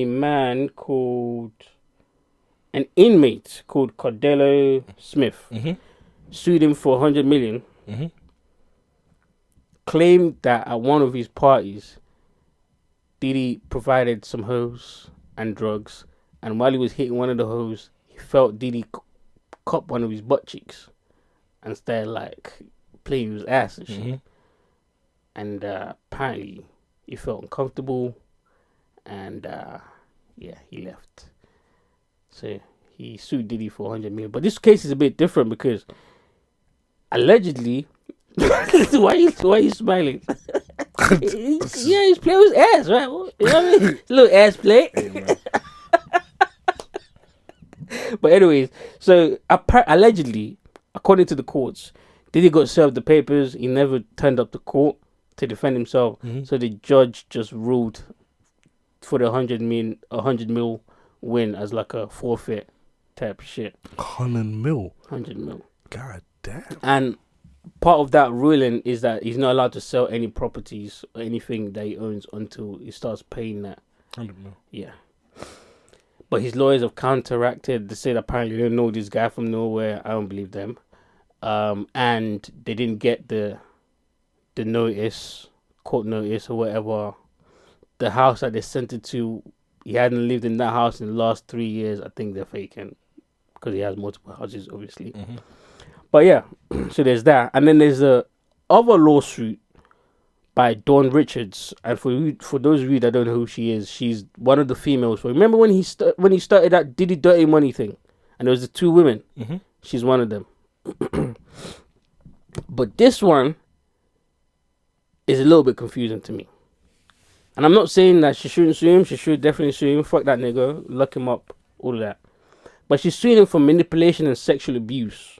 The way I'm confused is that nowhere in the documents did she mention her being sexually abused.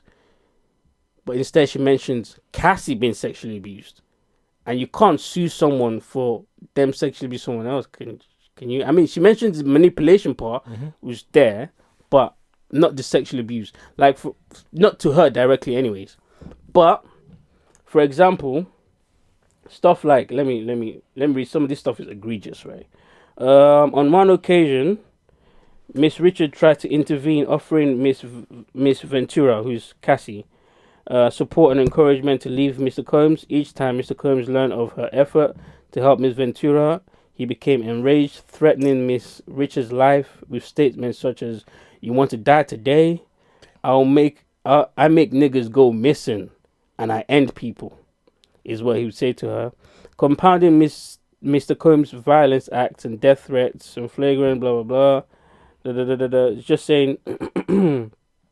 Okay, that's just saying basically threatening, and he stole her copyrighted works. Blah blah blah. There's another one. This one is fucking crazy. Listen to this. Miss Richard observed Mr. Combs come down the stairs looking high on drugs.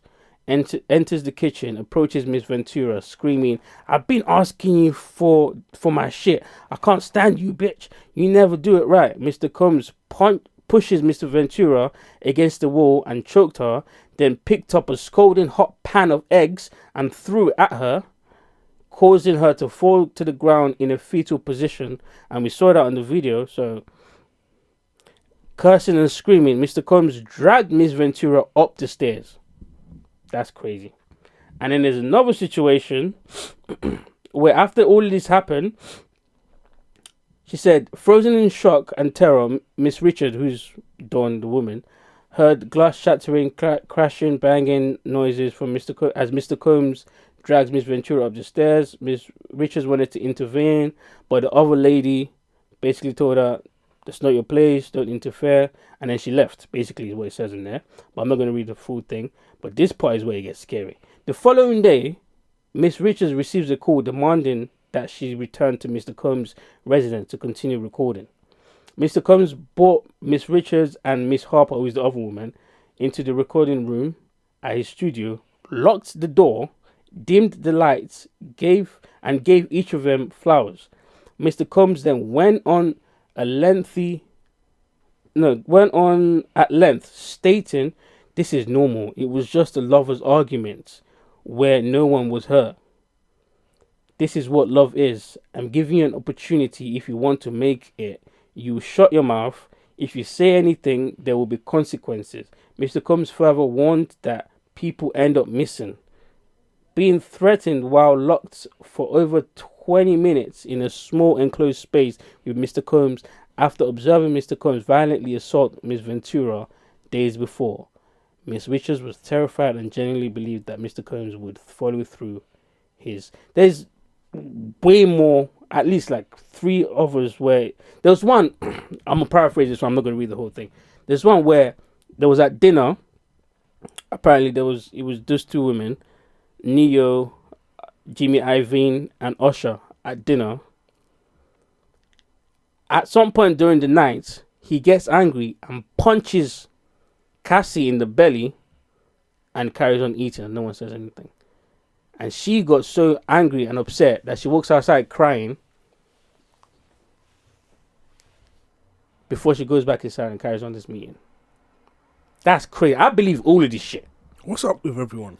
I believe all of this shit. What's up with all... I believe all of it. All of it. There's bare people that know that this was happening. For her to come out and have 6 different occasions, like, yeah, it's crazy. It's crazy. So fuck Diddy. I hope he burns in the pit of hell. Yeah, that's what I have to say about that. Fuck him. I hope he actually does go to jail for all of these crimes. Exactly. I hope he does, because that's the most important thing here. Because if he gets scot-free after doing all of this, imagine how little of a nigga you gotta be to be threatening women. Oh, people do go missing. Like, what the fuck? Like, that's disgusting. And it makes me look at a lot of people that was riding for him, that's still riding for him to this day. Make me look at them. Actually, I've been looking at them weird. But the more I hear about this nigga, the more I'm just like, you niggas is fucking weird, bro. Niggas probably getting fucked in the ass by that nigga. Anyways, in other news, Tory Lanez equipment has been confiscated from jail, man. Damn. No more prison tapes. I knew you should have shut the fuck up. You should have kept down the low and just have us wondering how's Tory Lanez keep releasing making music. Yeah, but they raided his thing and stole his thing. But that's the end of the podcast, man. I feel like we stayed here enough. I don't know if I can actually find the tweet that he put out. Who, Tory Lanez? Yeah. Yeah, I saw that. But it's basically just saying they raided our shit and they took our shit, man. No, there was more. Oh, there's more than that? Yeah, let me just find it quickly. Sorry, guys. That's cool. Do your thing. Okay. The rumors are true. The prison tapes will be discontinued until further notice. Yeah. However, I think it's important that my fans know the truth about the crooked ass shit that's really going on here. My cell was not raided and trashed because I learned how to record myself in prison or because I created the prison tapes. It was shut down because the higher ups figured out what I was really doing with the prison tapes and how many inmates were being helped in a life-changing way because of them. Since the first day I was incarcerated, all I've seen is blacks and other minorities receive the most cruel, illegal, and unfair punishment/treatment. For so many nights, I asked God to reveal his purpose in making me go through these ills of the prison system. I was later shown that purpose. I was placed in jail to suffer, to feel, and to witness firsthand the pain and oppression being inflicted upon the young black and brown men and women of my generation. I knew I had to change this injustice, so I made a plan that when I got to prison, I would figure out the way to record music and put all the proceeds towards the legal representation of my fellow inmates, giving them a once-in-a-lifetime chance to go home to their families and appeal and re-sentencing. Although the higher-ups have stopped the prison tapes temporarily, they were too late to stop my overall plan. Since the month of July, I have afforded legal representation for 472 inmates and actively reopened 476 cases. With the help of legal firm Unite the People, so many inmates will be returned to their families and loved ones. I'm renaming this the Hands of God project. Lastly, they know I'm a threat and they don't want me to say or do this. If anything happens to me, just know I'm out here. I went out in a blaze of glory, trying to revolutionize the end of the mass incarceration era of our people. Damn, man. You got a little ice-ish at the end. Yeah, sorry about that one. But damn, Tory, man, you've got too much fire for you to be risking your life. Like, just do your sentence quietly and come home, brother. I get it. We want to free all the incarcerated niggas in jail. I get it. Mm-hmm. But do that from outside the jail.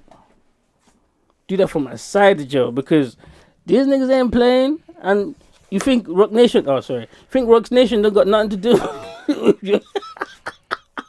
Jason made that call. Was like, I heard that nigga recording in jail. What you niggas doing? Shut that shit down right now. Yeah. Well, I hope Tory Lanez is okay though. All jokes aside, I hope he's okay. I hope he actually comes out on good behavior, because what I'm hearing now, I don't think they're gonna give this nigga no good behavior. Mm-hmm. That's 10 years. You can't actually spend time in jail for 10 years. It kind of be irrelevant by the time it comes out. He needs to be out in 7, maybe 5 from now. But anyways, either way, prayers. Rapping like you're trying to get the slaves freed. He was actually trying to get the slave free. I hear it, man. But last before you do the outro music and get us out of here, fun facts. I already spoke about Fidel Castro in this podcast, but this is the part that I left out that I remember from the documentary. Fidel Castro, remember how I said they set him up with one of his side chicks? Mm-hmm. So, listen, this is her story. This is her account, right? Castro asked if she was working for the CIA. I said, not really. I work for myself. Then he leaned over, pulled out a 45, which is a gun, and handed it to me. I flipped the chamber out and hit it back. He didn't even flinch, and he said, "You can't kill me. Nobody can kill me." And he kindly smiled and chewed on his cigar. Felt deflated. He was so sure of me. He just grabbed me and we made love. That nigga is a real ass nigga. Right? Fuck that bitch. After she was trying to kill it, I'd have thrown the bitch out. Like, I wouldn't even. How you that sure that no one can kill you? This nigga must have been doing some juge, fam. He must have been doing some juge. No way. The only one man in life that the CIA could never kill. I didn't even think that was possible. Bro, they got to Saddam Hussein. I mean, not Saddam Hussein, Osama bin Laden. Mm-hmm. The most elusive criminal in the world, or according to them anyways. They couldn't kill this nigga, and he was in their backyard. It was literally 10 meters away from Florida. They couldn't kill this nigga. Shout out to him. He has my respect. And then to fuck the bitch after she that's crazy. That's crazy. Man gave her the Shannon.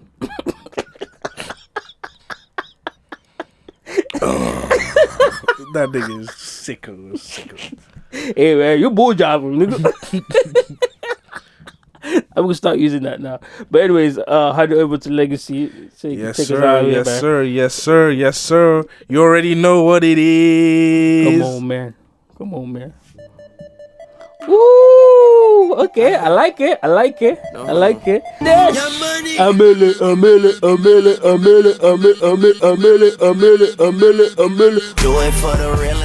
can you hate the young boy from Canada, man? That's crazy. I could lay out a 12 part plan of how you can hate the young boy from Canada if you want. Fucking other niggas, bitch. Telling them niggas they ain't shit. He never done something that he told you he wouldn't do. I mean, I like something. Yeah, well, you could do it, but there's consequences. That's the thing. This nigga didn't lie about it. I like something. I'm breaking news. Pee Wee Longway was just found with $200 million worth of drugs. That is a lot of drugs. I feel like this is a fake report, but it says alongside 30 others, so maybe they're all sharing the drugs. Maybe. But anyways, with that said, guys, bye-bye. Bow.